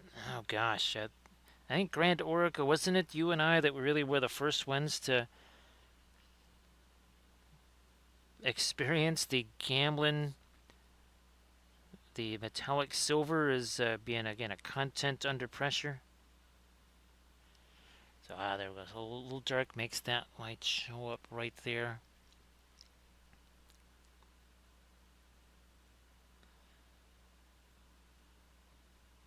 I'm trying. I don't think Velfera also got in on the Gamlin silver gambit there. See what I did? But I'm pretty sure you and I did.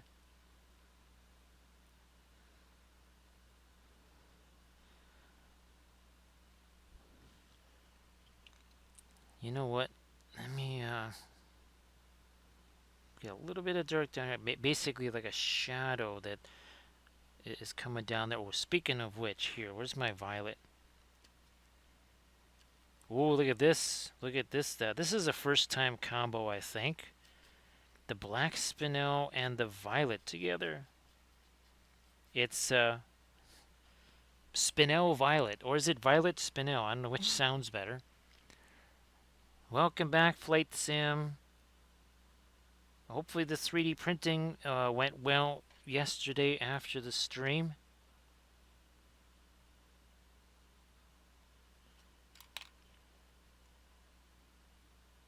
I think, let's see, that is it. I have another piece that's just about printed on the FDM printer. I'm using, oh gosh, that's the that beige matte PLA from Elegoo. Flight Sim, there's all kinds of attacks. They've taken a different pathway. Yeah, they've taken different pathways, like trying to eliminate highlights on Twitch, making some of the resin either unavailable or expensive, and or the filament. So they figured if they cannot, they can't take away the oils themselves, they'll take away the stuff we paint on.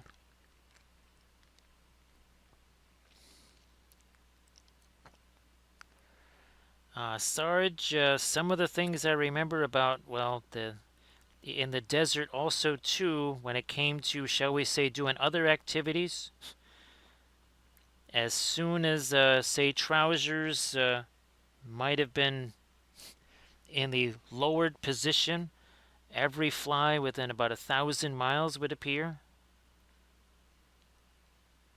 Hey, Gladius, nice to see you again. Gladius, there was one occasion, it was for charity. We did that, obviously not with the oils, but the person nearly froze to death. Yeah, they nearly got hypothermia. See, that's another downside of acrylic paint. It's really cold because, well, there's all that water.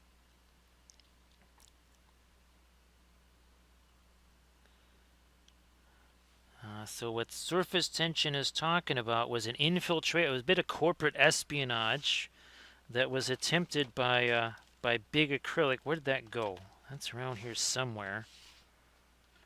The Terror Verte. I know I showed it during. Oh, there it is. Nope, that's not it. That is not it. Where are you hiding? There it is. That's the Terror Verte. Now, again, they rate this as semi-opaque. There's colors that are practically rated as translucent that are twice as opaque as that. Holy smokes.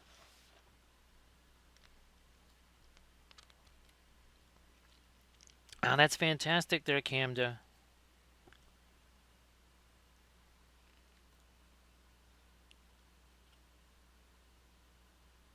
So yeah, the Elegoo, the whole critical thing there is how it works with the oils and the pricing. That's really the biggest thing.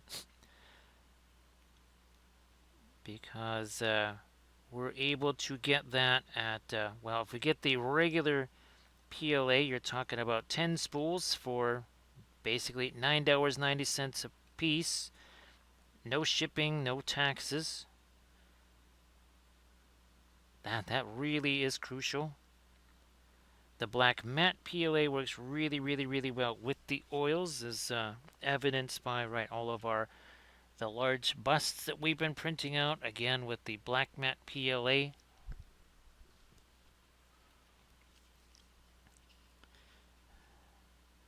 And of course, in terms of resin, I always use the Soraya Simple, but now there's a new Soraya Simple out there.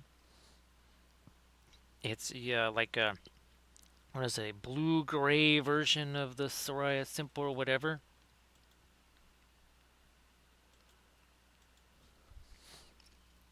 You know what? I'm going to get the dark along that edge.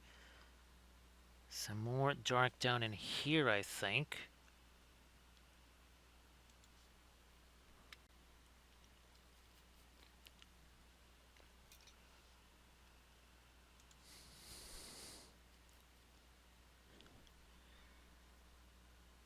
Do I want to? Boy, right in here, tempted. So now we can do this. We can maybe do this. First,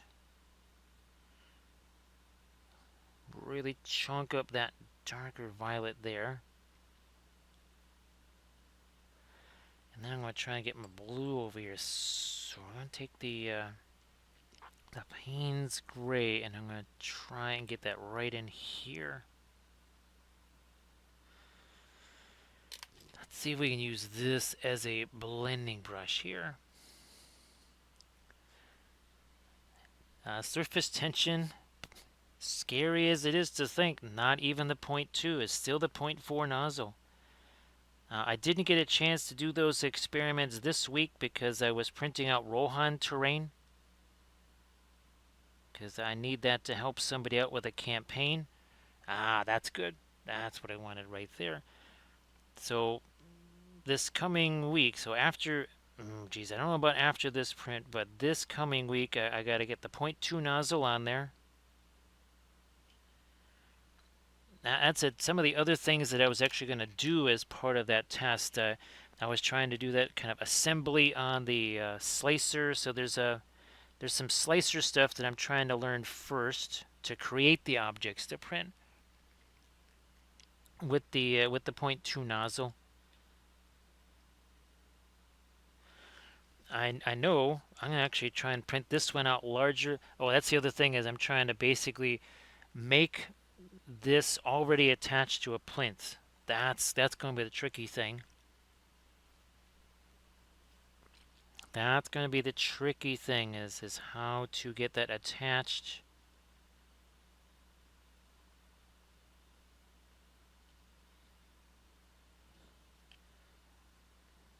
Do I want to? Here, let me use this dark right here.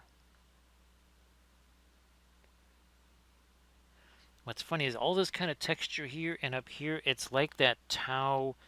I guess it was a Tau city. That wasn't a Tau like star base. It's like some kind of a star city or something like that, I guess. Now, we were talking about this over here, right? We get the darker stuff inside here.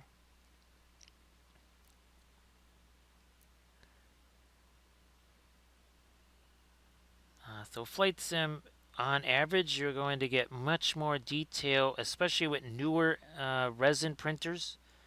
My resin printers are much older, so that's why there's more of an equilibrium there. If you got yourself a brand new, I don't necessarily say a 12K printer, but even if it's an 8K or something like that, it is going to have more detail. The other thing that's going to happen is that the supports, like organic things like this, you ain't going to want to print any kind of miniatures or something like this on a resin print, on a FDM style printer. Now, if this is 10 inches tall, that might be a different story.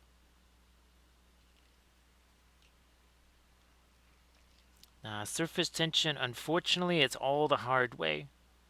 Everything that if you want to try and reassemble something like this is in multiple parts, you basically got to do it one part at a time, and you better save after each little bit that you assemble. So it's like you have to make smaller and smaller sub-assemblies, if that makes sense there. You're literally assembling it a little bit at a time. So see you later there, Sarge. So see you later there, Sarge. Well, we'll hopefully see you on Monday.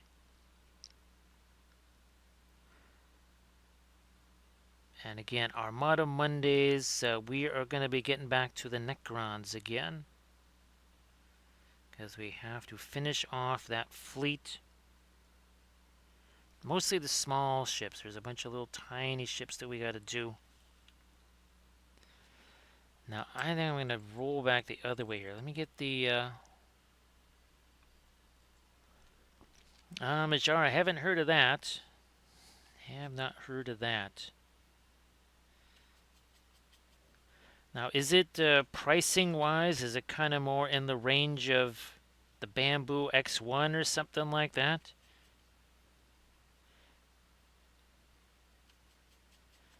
And I don't know if, speaking of Bamboo, I don't know if they have announced their whatever new printer they're doing.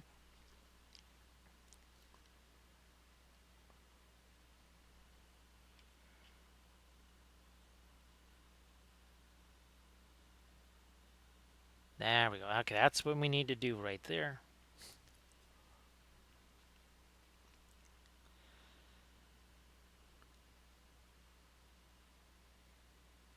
So yes, surface tension, if you're getting it for terrain, it'll still work for larger stuff like, like the busts and either also larger miniatures. Because one of the tests I did, I think only Armored Wolf has seen these so far, but I took some very simple figures. They're essentially designed for almost like doing like life drawing, but with miniatures. And that's why I printed them out for, that's why I got them in the first place, was for skin tone vids and that sort of stuff. But these, I printed them out almost 9 inches tall. And actually what I did with those is I took a Titan Forge base and then basically stuck them on that base in the slicer, and then they had a nice solid, literally footing. They were literally standing on that base, because I tried doing it before and they had a propensity to basically slip off of the build plate because there was not much holding them on there. That sounds interesting there. Now, is that a bamboo? I don't think that's a bamboo, because I'm hearing the word carbon in there. Now, obviously, a carbon fiber printer doesn't have to be a bamboo. I think this is finally set down here, so I'm going to try and do the same deal on this.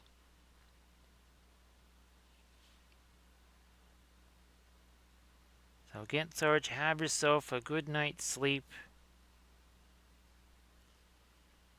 Nice to see you again, Doji. Happy Sunday.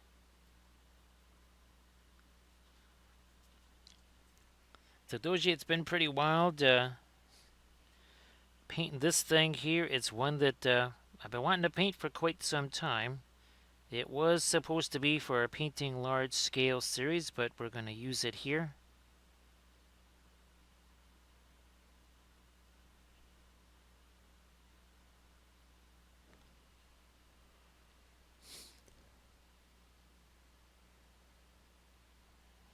And of course the oils, they do a fabulous job too, because of the way hydrodynamics work with oils as opposed to acrylics. Those will get down and really, even with just standard 0.4 nozzle and standard printing resolution, they'll do a great job in covering up layer lines, as we found out with all our terrain stuff. So it's an Elegoo, okay.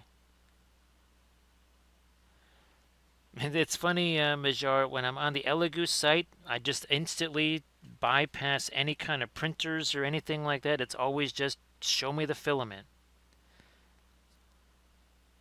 Yeah, just show me the filament. That's all I want to see. So yeah, I've never actually seen an Elegoo FDM printer.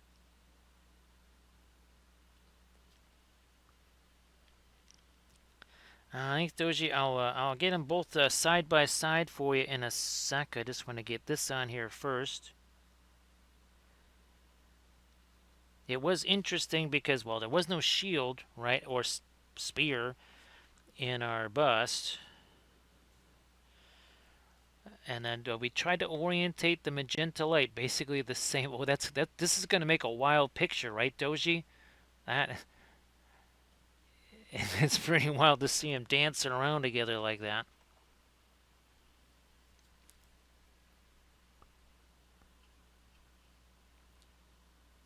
Now, Flight Team, either way, I hope that the printer works out really fantastic for you. No matter which one you choose.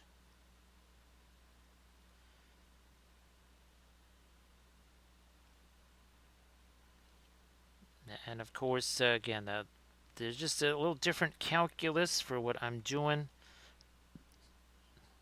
than maybe the average person.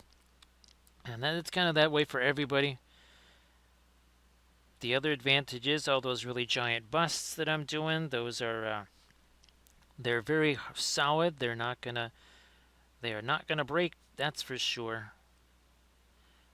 And they're also not completely hollow on the inside. This is still very light.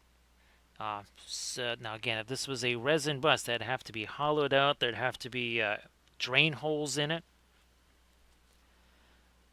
And that has its own little kind of mischief right there with the drain holes. You have to hope that those are positioned in a good spot, because if they're not, and there's a little example right here of, again, drain holes.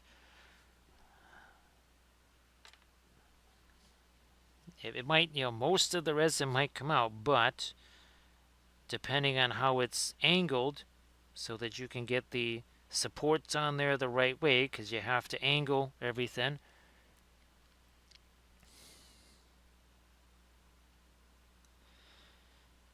Well, Majar, there's no big rush, right? There's no big rush. It's not like they're not going away anytime soon. That's for sure. And sometimes, well, the longer you wait, you'll be able to take advantage of maybe something like I was able to with the Anycubic Mono X's.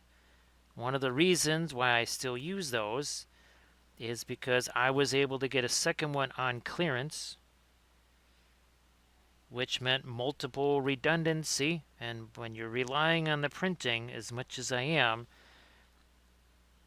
again, the reliability is more important. So I needed something where I could say, okay, even if something happens with one, now I've got a second one that is identical. Worst case scenario, it gets pirated for parts, and I've had to do this a couple of times where, okay, one is down, but the other one is still working. And the other thing you're going to find is well, it depends on how much you're doing. But again, part of the calculus for me is I don't want to have to redo, I don't know, about 300 or 400 hours worth of build plates. So if you start fooling around buying a new printer every 5 minutes, well, good luck, because you're going to have to redo all of those build plates. Now, if you're printing out one miniature at a time, that's no big deal. But when you're printing out whole armies and hundreds of basing bits, keep in mind some of those build plates can take half an hour, 40 minutes just to put them together. So everybody check out the link that Doji just posted there. And again, Doji, those speaking of terrain, those buildings really are fantastic.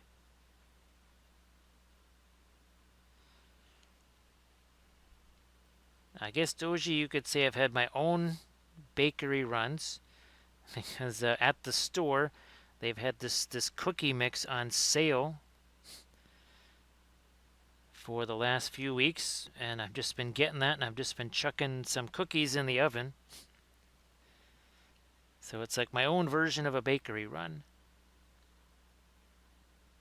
Not quite as fantastic as yours. I think it's safe to say. I am going to get me a little bit of the line of magenta on that, and maybe a little something there. Oh, that's good. Actually, Doji, is that in the Discord that Rob created there? The one where I've got the color charts? And yes, I haven't had a chance to mess around with that at all yet. I still have more color charts to put in there. That's good, Doji. Thanks for using that, Doji. Obviously, that makes Rob happy because, well, he was the one that took the time to create that. So thanks for using it. Again, sorry that I haven't posted or even looked at it. There's just too much stuff going on right now. Oh, I can say I've been wiping away the paint. Yeah, you can say I've been wiping away that paint there.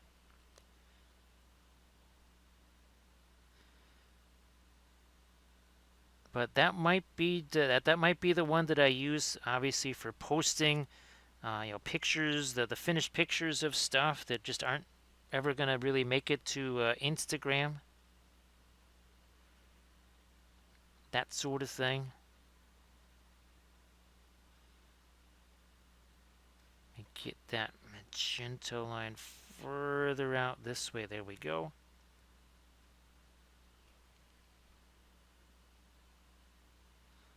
There we are, more this way. Oh, by the way, 3 hours and 10 minutes ago, this had no paint on it. Just throwing that out there.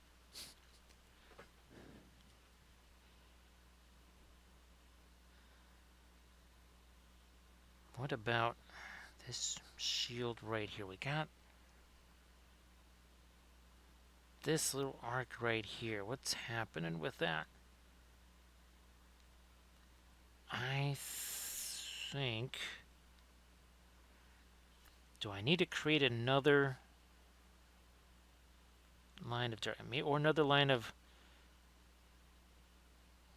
Maybe we try and do another line of light there? No, I want to have the magenta and that separate. I think what we need to do is lighten this up here. That might just be it. Alright, let me try that.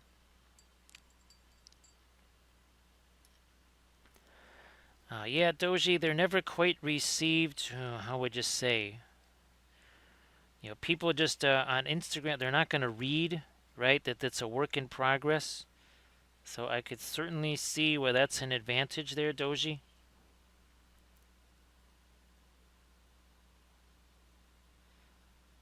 Again, I will try to make use of that.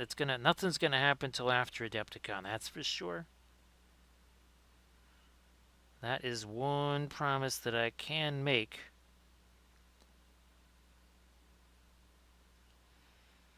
That's it. Yeah, we're getting there now. We're getting there now. And even this is not white. There is still magenta in this too.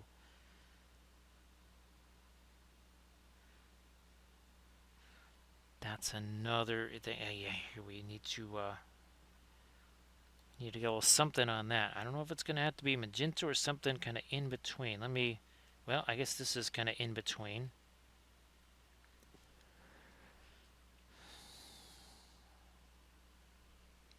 Can you see what we're doing? Nope. Wait a minute. There's some stuff on the end of that brush there.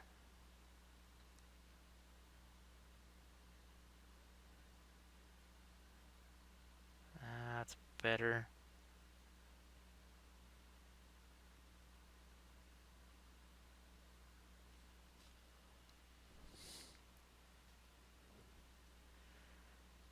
And some of that over here.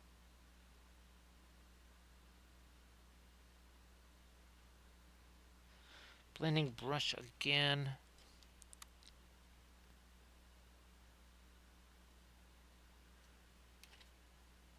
You know what? I'm going to take a little of this. I just realized that needs a little something on there, but it can't be the magenta. So see you later there, Doji. Thanks for joining. Appreciate that. Ah, yes. Boy, we needed that little touch there, and we're going to have to do that down here too. Okay, that's a hard to reach area. So how's about I just chuck some of that on there? And we do the rest with the blending brush. Yes, with the blending brush.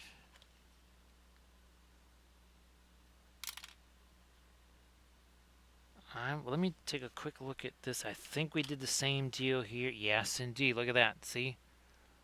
Yeah, that's what we're getting on here now. I knew I did some of that on this part right here.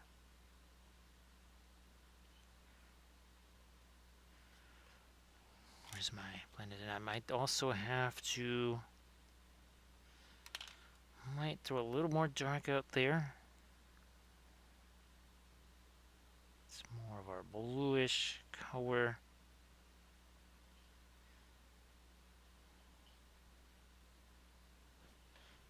And that blending brush just roll off too.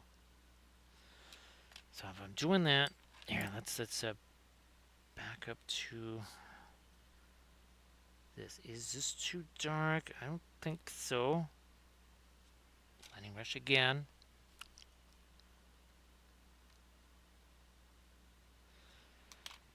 Now, let me see. This is a very, very, very, very subdued color. This is not light by any stretch of the imagination.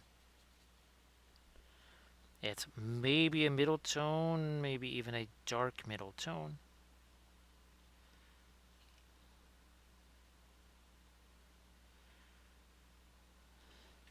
Come on. There we are. Blending Brush again.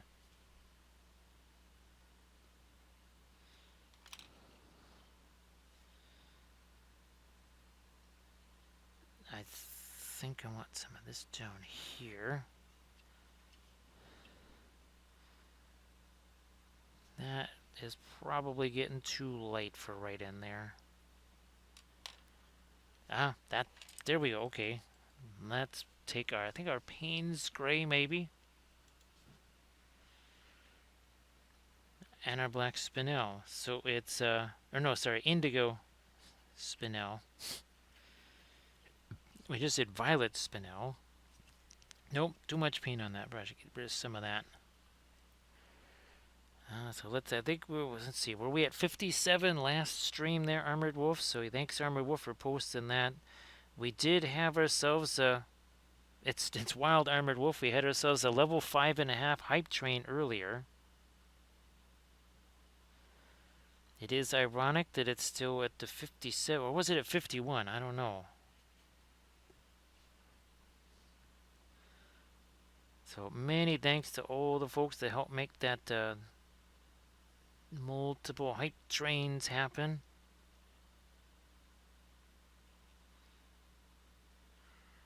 And of course that makes a big difference every single month, so that's appreciated.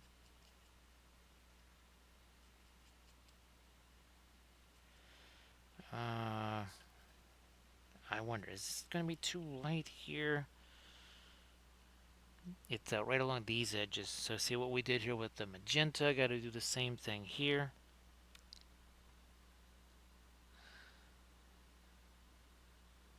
So yeah, Grand Oracle, Majar, Camda, Nerifel, Velfira, Grand Oracle.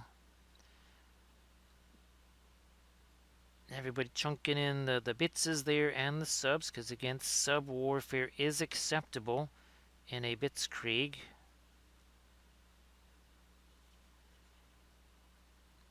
Fine, I'll just throw that on there. It's probably going to get wiped off and I'll have to do it again anyway, but whatever.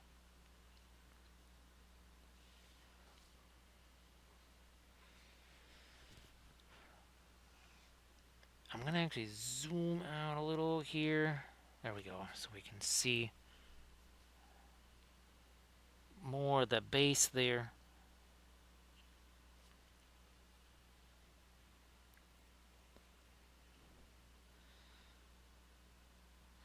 So Majar, hopefully things are starting to be maybe stabilize and a little less grumbly there.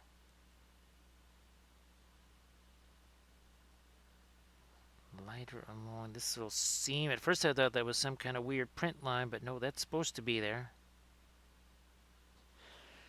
It was a little bit like that line right there on his hood, which is supposed to be there.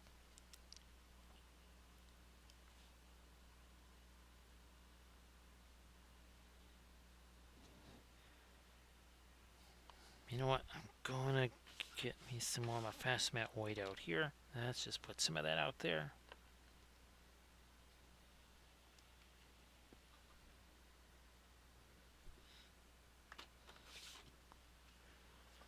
Hey there, Heavy T. Great to see ya. So Heavy T, looks like you've been having all kinds of fun with the Flames of War stuff. And of course, Heavy T, if you want to post pictures of the of the Flames of War stuff, please go ahead. Thank you so much for that follow. We appreciate that. Thank you so much, Jedi 15. Okay, so Galadriel just keeps putting on a new outfit like every 5 minutes. It's like, not a costume change, not Galadriel. He's like, that's quite the elven stick you got there. He's like, not an elf stick. What's with the shield over there? Did you take Boromir's shield? Let's see what's going to happen here with our big old Gandalf 6 for Jedi 15. Oh my god, look at that. We didn't have any of these last night. And now we got ourselves a big old Gandalf 6 for Jedi 15. Thank you so much for that follow.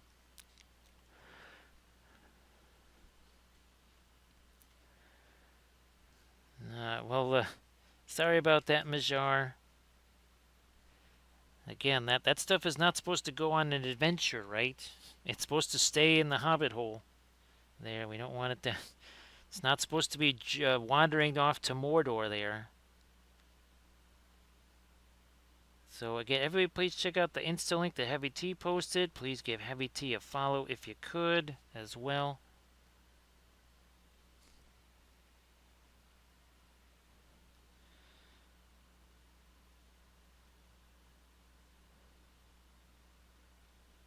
Well, Major, I think what we just we won't bring up any of the none of our cuisine stuff anymore. I think we'll squelch the cuisine talk for a little while. What I do need to get in here, see, wait a minute, let me try this first. When in doubt, make things darker. Let me try this first, then I'm gonna maybe try our green again. First though, here, let me see that already, yeah, that's already kind of helping there. Now I gotta do that again. 1 second, let me get some of the white that's in there out of there.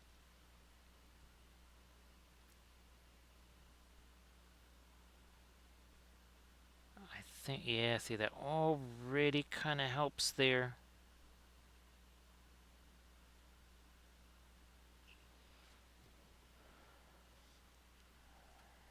Yeah, that's that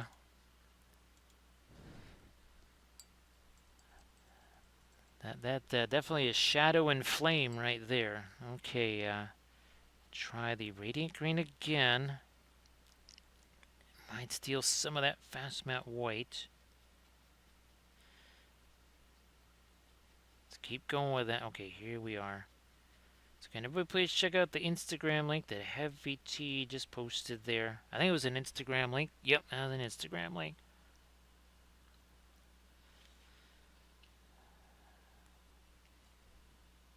So what I'm going to try to do is... That is it. Okay. Oddly enough, that just wasn't light enough. That seems to maybe be doing it.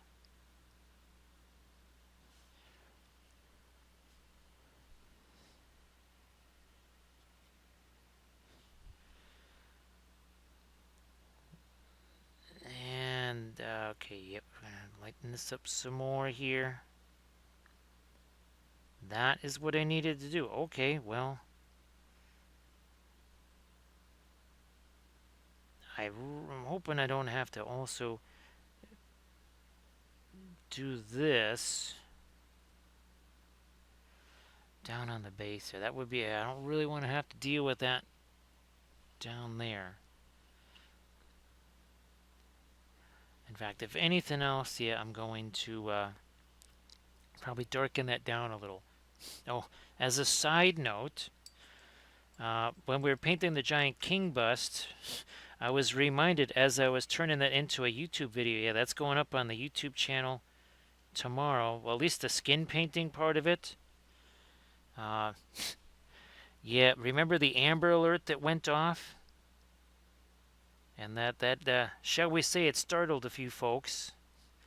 Yeah, it startled me as I was trying to edit that. All of a sudden, the phone just goes me, making that big old sound there. That was unexpected.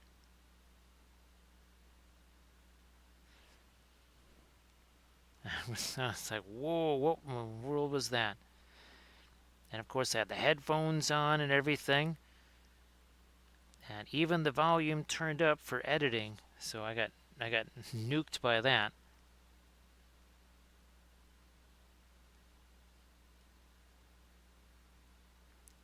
Oh, and also too, as a side note, remember all the highlights are going away. Twitch is getting rid of those. So we won't be able to have the past sessions. That's why I'm trying to create that other YouTube channel, so that at least I could maybe have some of the more crucial ones there. I actually did, oh yeah, it was the anniversary stream where we did the Christmas Kathy and the Jiro with the glowing nose. I took that one and I did transfer that one to YouTube, but I think I want to put that on a different channel.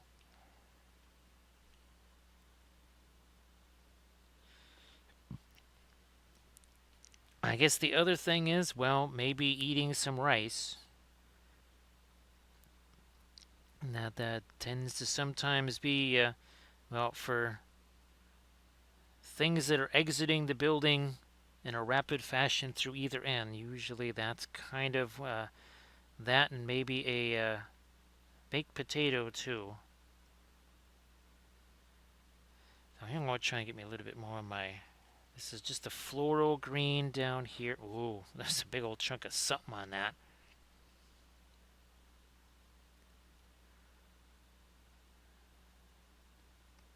Not over there, not over there, but maybe over here.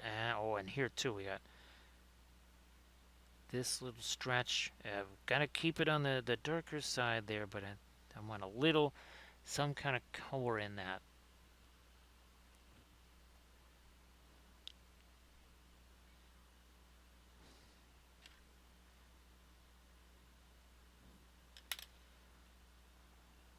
Maybe I can throw a little bit of our green down onto that too. So this was mostly the dry brush stuff. You know what? I need to get a little bit of the blue. Okay, that might... Whoa. There, okay, there we are. So it's not about necessarily making it later. It's about tinting that also too. I mean, well, now we're 3.5 hours in. Brushstroke maintenance, right? We haven't mentioned brushstroke maintenance in a while. It's one of those things where, as you're kind of getting more and more into the process there, and the paint has had a chance to set up, that's where you can maybe go back in, and you're not blending so much as you're just taking a brush and you're just kind of doing a little tap, tap, tap on it, and what that does is removes excess paint. The process of taking away the excess paint makes it look like it's been blended. All it is just, well, you can see the brush strokes, right, because they have a little bit of height to them. When you do that little bit of tap, tap, tap with the brush, it kind of equalizes that. You don't see that brush stroke, and therefore it looks like it's been blended, even though it's not.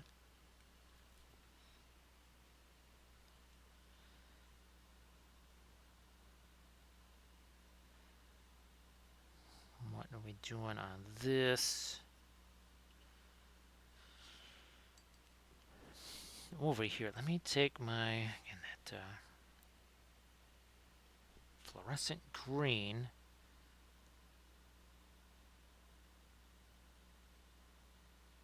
I need to actually kind of do a little combo of first this by kind of toning things down with the green, then I actually have to come back with a much lighter green like this mix here that we're just using.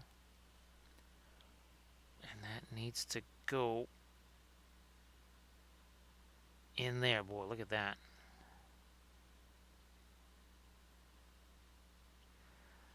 I'm going to try and do the same deal over here. It's not white.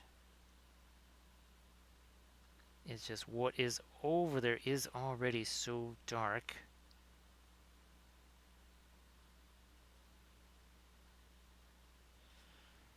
Okay, that is doing it now. Let me see if we can't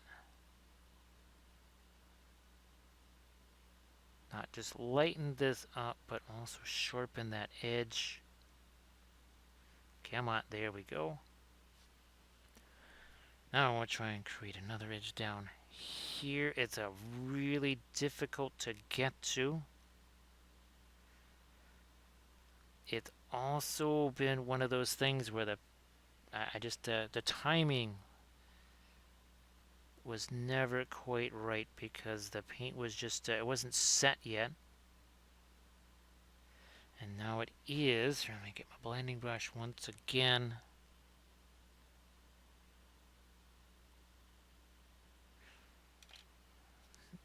I might need to do... Oh, wait a minute here. Let me get the thinner into that. There's an edge over here. Oh, yeah. And then... Oh, wait a minute. Maybe that was a little more than I wanted right there on that particular edge. speaking of edge, we gotta get this up here. Back to the blending brush again. Nope, other side too. Oh, that's why. Okay.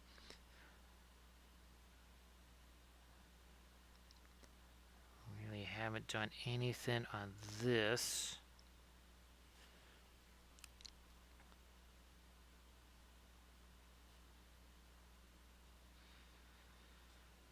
I think there's a whole bunch of different array of things I want to... Yeah, there's a whole bunch of these little guys here that need some extra light on them. Also this too.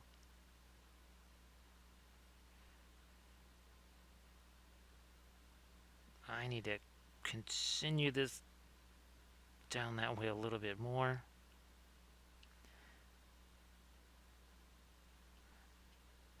And then over here, I'm going to take a little look-see at our original bus, because I have a feeling... Yeah, see, I got a little bit of the lighter blue in there, so we need a little bit of lighter blue in that. Well, mid-range. Thanks, Cam, appreciate that. Prussian blue in that. Okay, let's try. That's still probably too light. Let's see what this does. More of a mid-tone. Yeah, I was kind of wanting like almost a semi-glowing. It's not quite glowing. It's sort of in between just a little bit. Now, let me see. Okay, good. You can see what we're doing there. That is just about the correct level of lightness.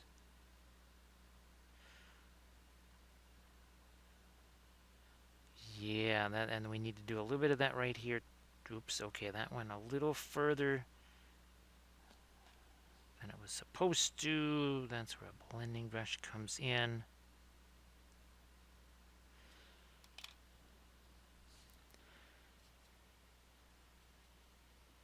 Oh, okay, there's that might end up being a little too late, but I'm going to just try it right here. Let me see what happens. Right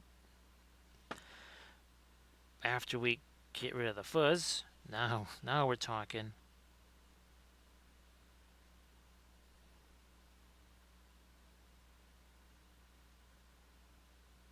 Now there is, and I don't know what it looks like because I don't think I printed it out, but technically there is another piece to this. I think I didn't print it out because it was literally just like this. I think this is like an 80mm plastic base. I did this because I can actually stick a magnet in there, and then I can carry this around a whole lot easier. So yeah, that's just a plastic base. That's not what actually is part of the official figure, I guess, if that's the term we want to use.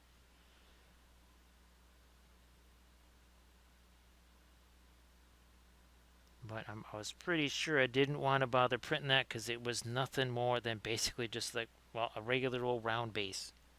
Not a plinth or anything special. I don't think there was anything decorative.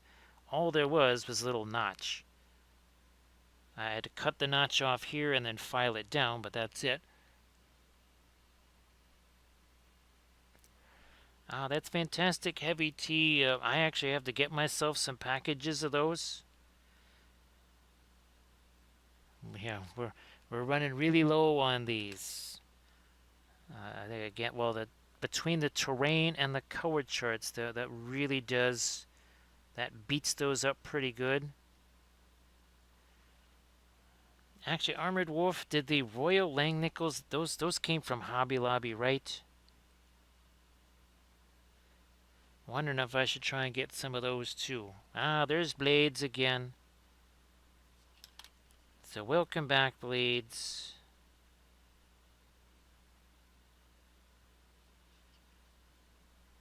You know what? I'm just going to... that's not quite doing what we want, so we're going to take our blending brush, and most of it gets blended away.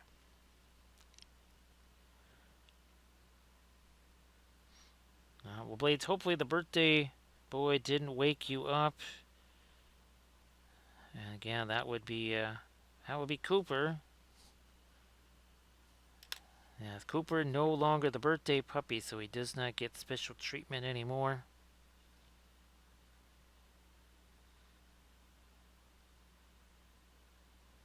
Special treatment's over.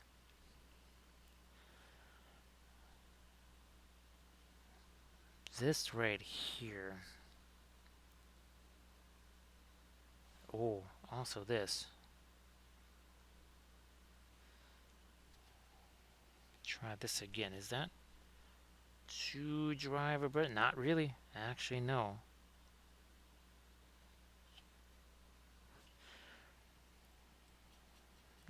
Slightly lighter. Let me, because right over in here, and that's actually a fabric there too. Jeez, and it's got a texture on it. That's tough to reach, but hopefully with the oils, we can make that work. There was this bit right here where we kind of lost. We're doing that darker color in there. All right, let me try this again with more of the light. Woof. Gonna have to get rid of some of the paint on there, or maybe a little thinner. Ah, yeah.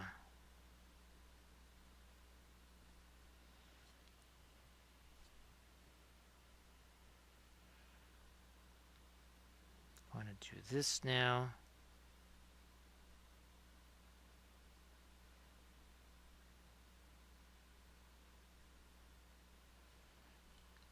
I think there's a couple of other areas here.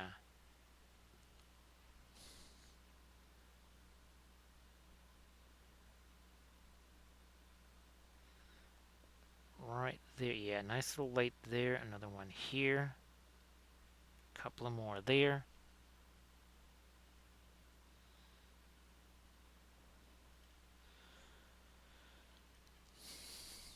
So again, if I was to try and print this out with the FTM, well, first it will be a monstrously bigger, but the cape is this, the shield I'm pretty sure, and the head, I believe those are all separate pieces. So I could print those in resin and then leave it to the FDM printer to do the body and like maybe this base here. And I might even attach the body to the base in the slicer and then print it out.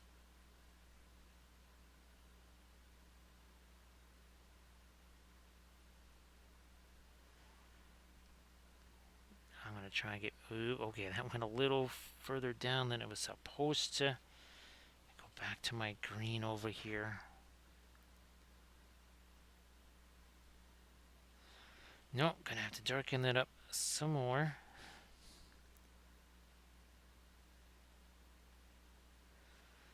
Oh yeah, now I think I got a sharper edge on that. That's better.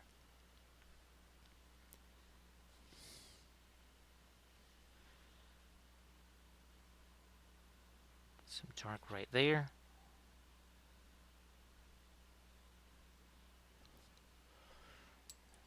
So 3 hours, 39 minutes ago. And a level 5.5 hype train. We had no paint on this. It's the wonder of the oil paints. The fabulous miracle of oils. What did I do on the back of this? Did I have some... okay. Yeah, that's what's missing. You see this whole area of light over here. We're going to do that on a miniature. As nice. We can grab whatever we got over here. Whoa, not the asphaltum. It's the Prussian blue.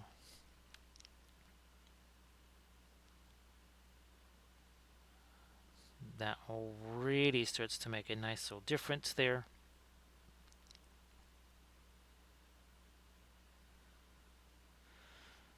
And I think we can go a bit later with that. Let me try this here.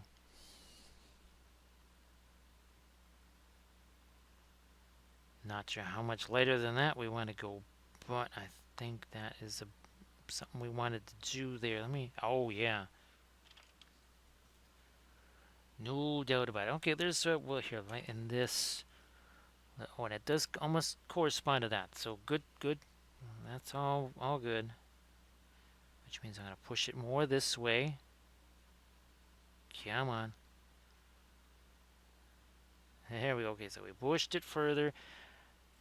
We make it lighter.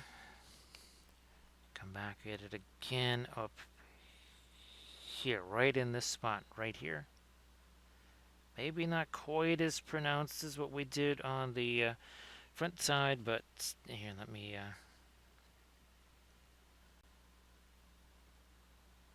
the thicker paint sticks to the thinner paint. See, that is thicker paint. It's not necessarily straight out of the tube. What's on here is not exactly a pinline wash either. As long as there's at least maybe a 10% difference, maybe even less than that, but as long as there's a difference in between how much thinner you got in one application than another, you should be okay. I know people always ask, so how much do you know that every paint is different, every situation will be different. You'll know by the fact that paint's just not sticking on the miniature. That's where you say, oh, okay, well, gotta go either thicker or thinner, one or the other. Pick a lane. Make a choice. So blades, hopefully this source lighting here just makes it kind of seem like, yeah, okay, that all that was just at the very start, just doing a very simple dry brush, no big deal. So hopefully that makes it seem really, really easy to do, no big deal. No, too much of the. Wait, let me try this over here now again with our. Nope. Too much of the white there.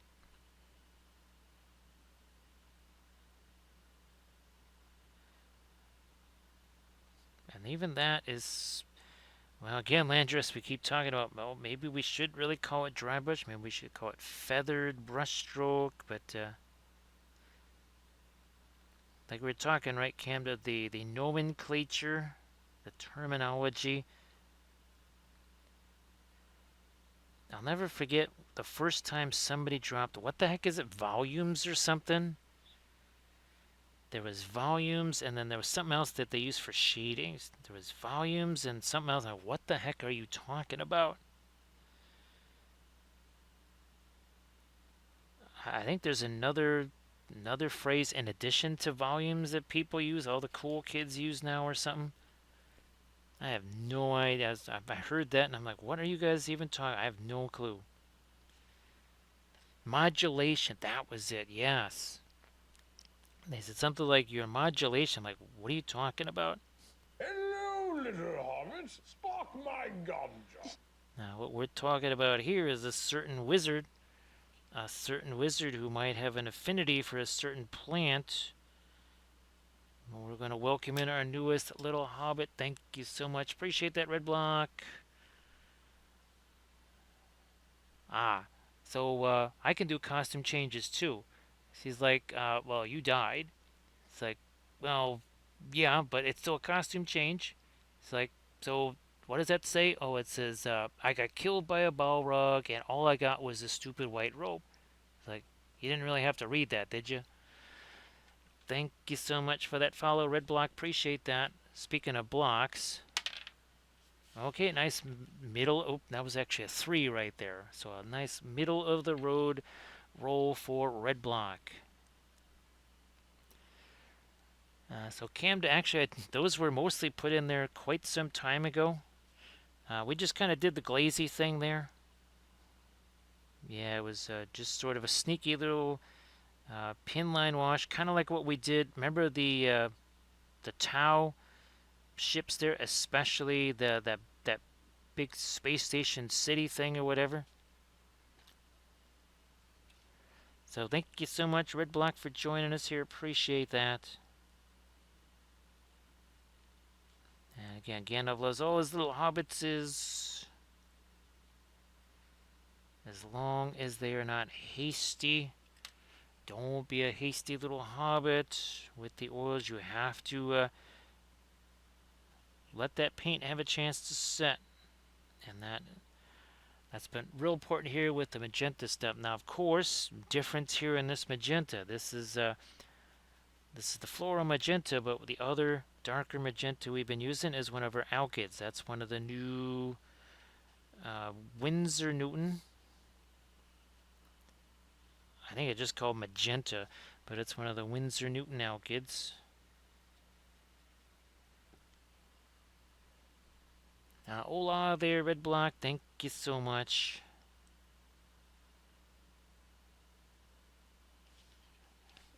And again, now let's bring this one back. And so yeah, you can see that the headdress now much some. Ooh, we got to do the greens. Our second level of green. Well, let's see if we can do that. Talk about pinline wash style. We definitely have to do that. And this is how we did all the other green stuff. So we're taking our radiant green. There is some of our floral green out here. I can't remember. Oh, the mixed green. That was another weird color name, Camda. And again, I thought it was mint green because I've seen colors that are like that be called mint green. Or minced green. Either way. Now here we go again. Do this in a pinline washy style. So, you know, I'm going to zoom in here. So you can see that a little bit better. There we go. A little zoom.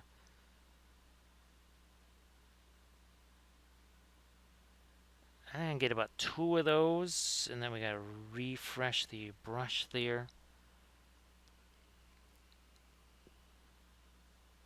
So instead of having to try and paint that in, we're just letting the paint flow in there.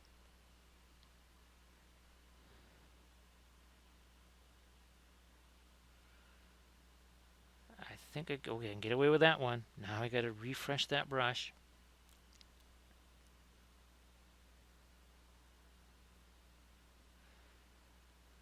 Oh yeah, I was gonna.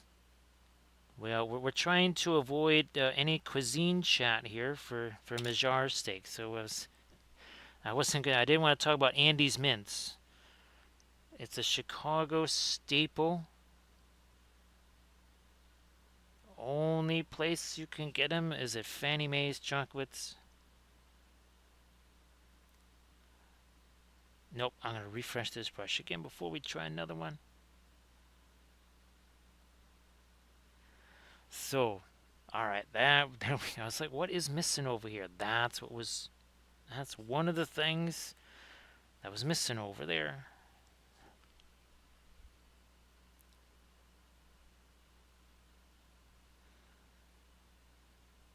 So yeah, Majar, I wish there was somebody that could, well again, it's not exactly, I know, I guess there are 24-hour pharmacies, right? And hopefully you never need it again, but again, the amitril, that is some rock solid stuff there. And again, just having it around, I mean, I was glad that stuff just happened to be around here when I kind of needed it.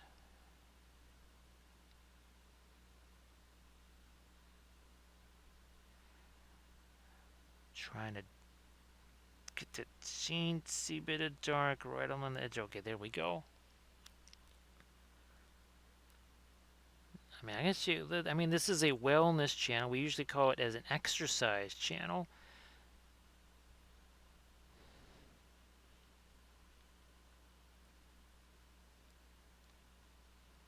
And again, until I can find this file, and again, I think it might be on the computer that died, unfortunately. And of all the things, I don't have contact with the people that created this sculpt anymore.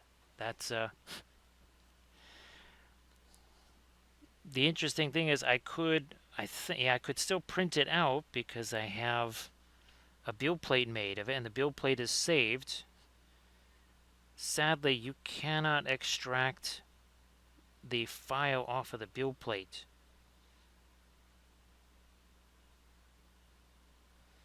I mean, I suppose I could just take the build plate version and then see if I could stick it on a plinth in the slicer. I guess that still could. It just won't be. It won't be extra gigantic and printed on the FDM.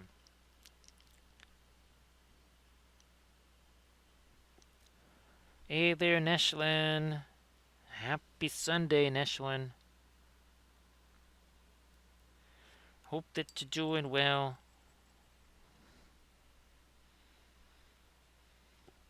So Major, yeah, not sure if that's Montezuma's Revenge there, or is that one of those 24-hour type of bug type things there.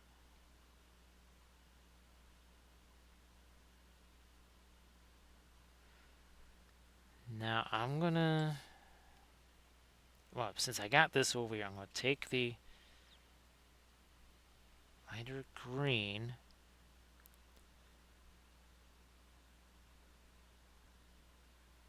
Okay, that's already too much thinner in that.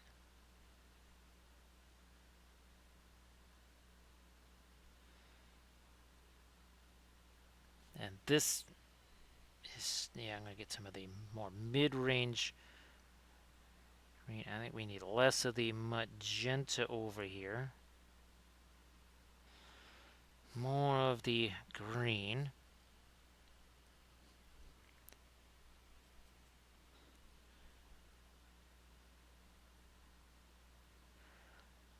We'll just have to let that set as well.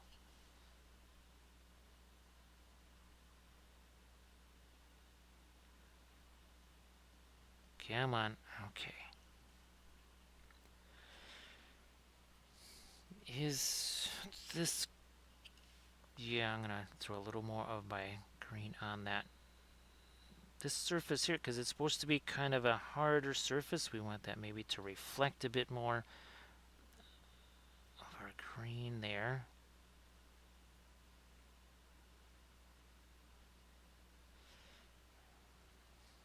Hopefully that's not too light.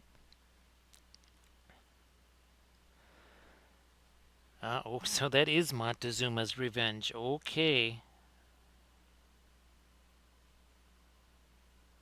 Yeah, that is Montezuma's Revenge right there.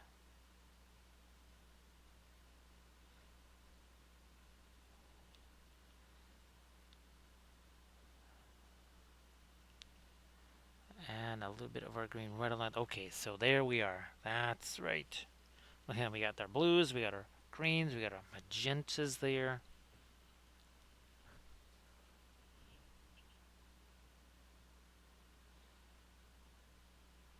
Might, okay, might throw a little bit of that over there, and then maybe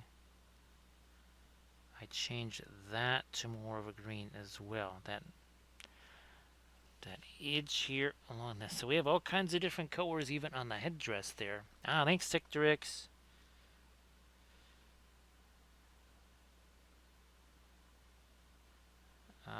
So yes, Sectorix. I didn't even look to see how much that one was. That link that I sent you.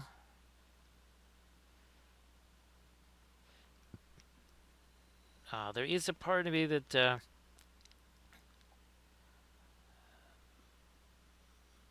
again, if I had maybe a second FDM printer here, maybe I would really say, you know what, it kind of makes sense to have that. I just don't know. Since I can make stuff out of those, it's like I never have to print trees again.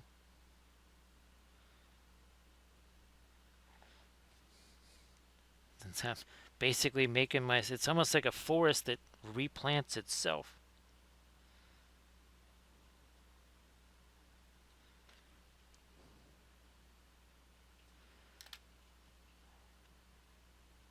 You know what? Ah, yep, this right here. Okay. I'm looking at this leading edge. It's like, there shouldn't really be the magenta on there. There should be more of the green on there. All right, let's do that. I mean, it's sitting right underneath this blade here. In fact, this maybe needs some of that green too. So we're going to make a little changeola right here. That's what's really fantastic about the oils, is that ability to make those changes very easily. Now I got maybe a little bit of the phthalo green in there.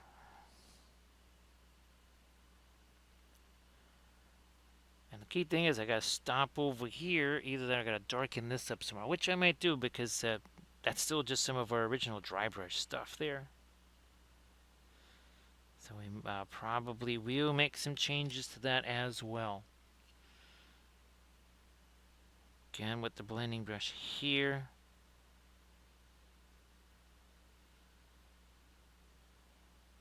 Also over there.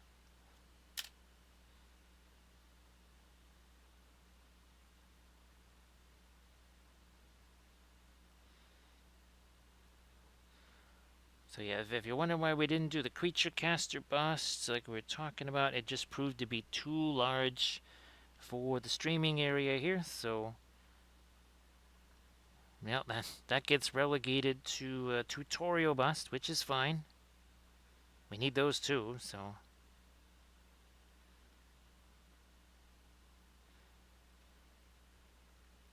I'm gonna do a little bit more of my green there, and then back to the blending brush here.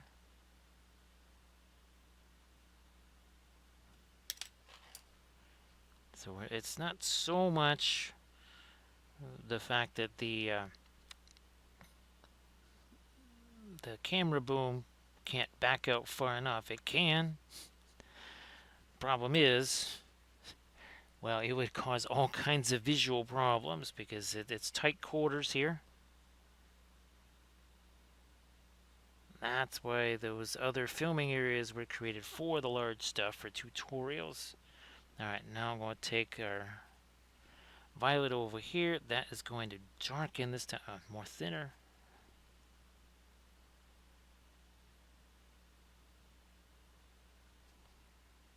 Sure, I'll just use this as a blending brush right here. Whatever.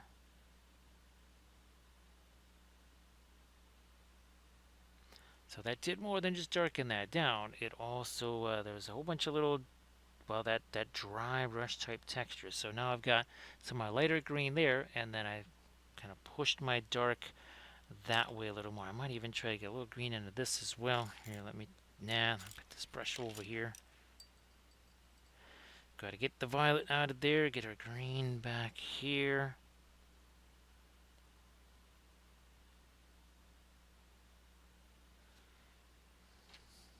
Blending brush.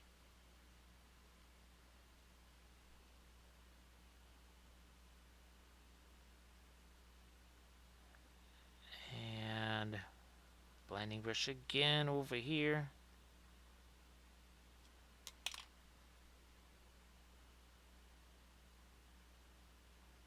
Ooh, I wonder, there is a little bit of an edge right there, alright? You know what, I'm actually going to extend this green across this one, down onto there, and then we're going to take this to spread that out here.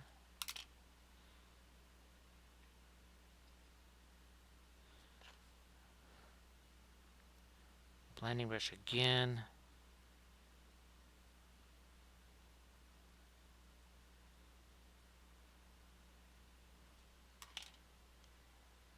Hey there, Meet the Robot. How you doing?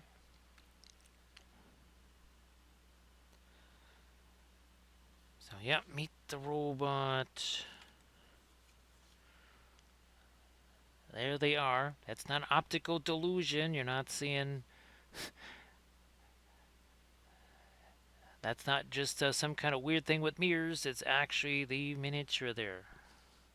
So great to see you there, Meet the Robot. Meet the Robot having some fun with those experiments still. We're kind of doing like experiments within experiments within experiments. Like it's like a wedding cake of experiments, Meet the Robot. Yes, wedding cakes also have layers much like onions. Fortunately, they don't taste like onions. But we're going to be filming another trial episode with some more of the Paul Rubens Alkyd, so that's going to be fun.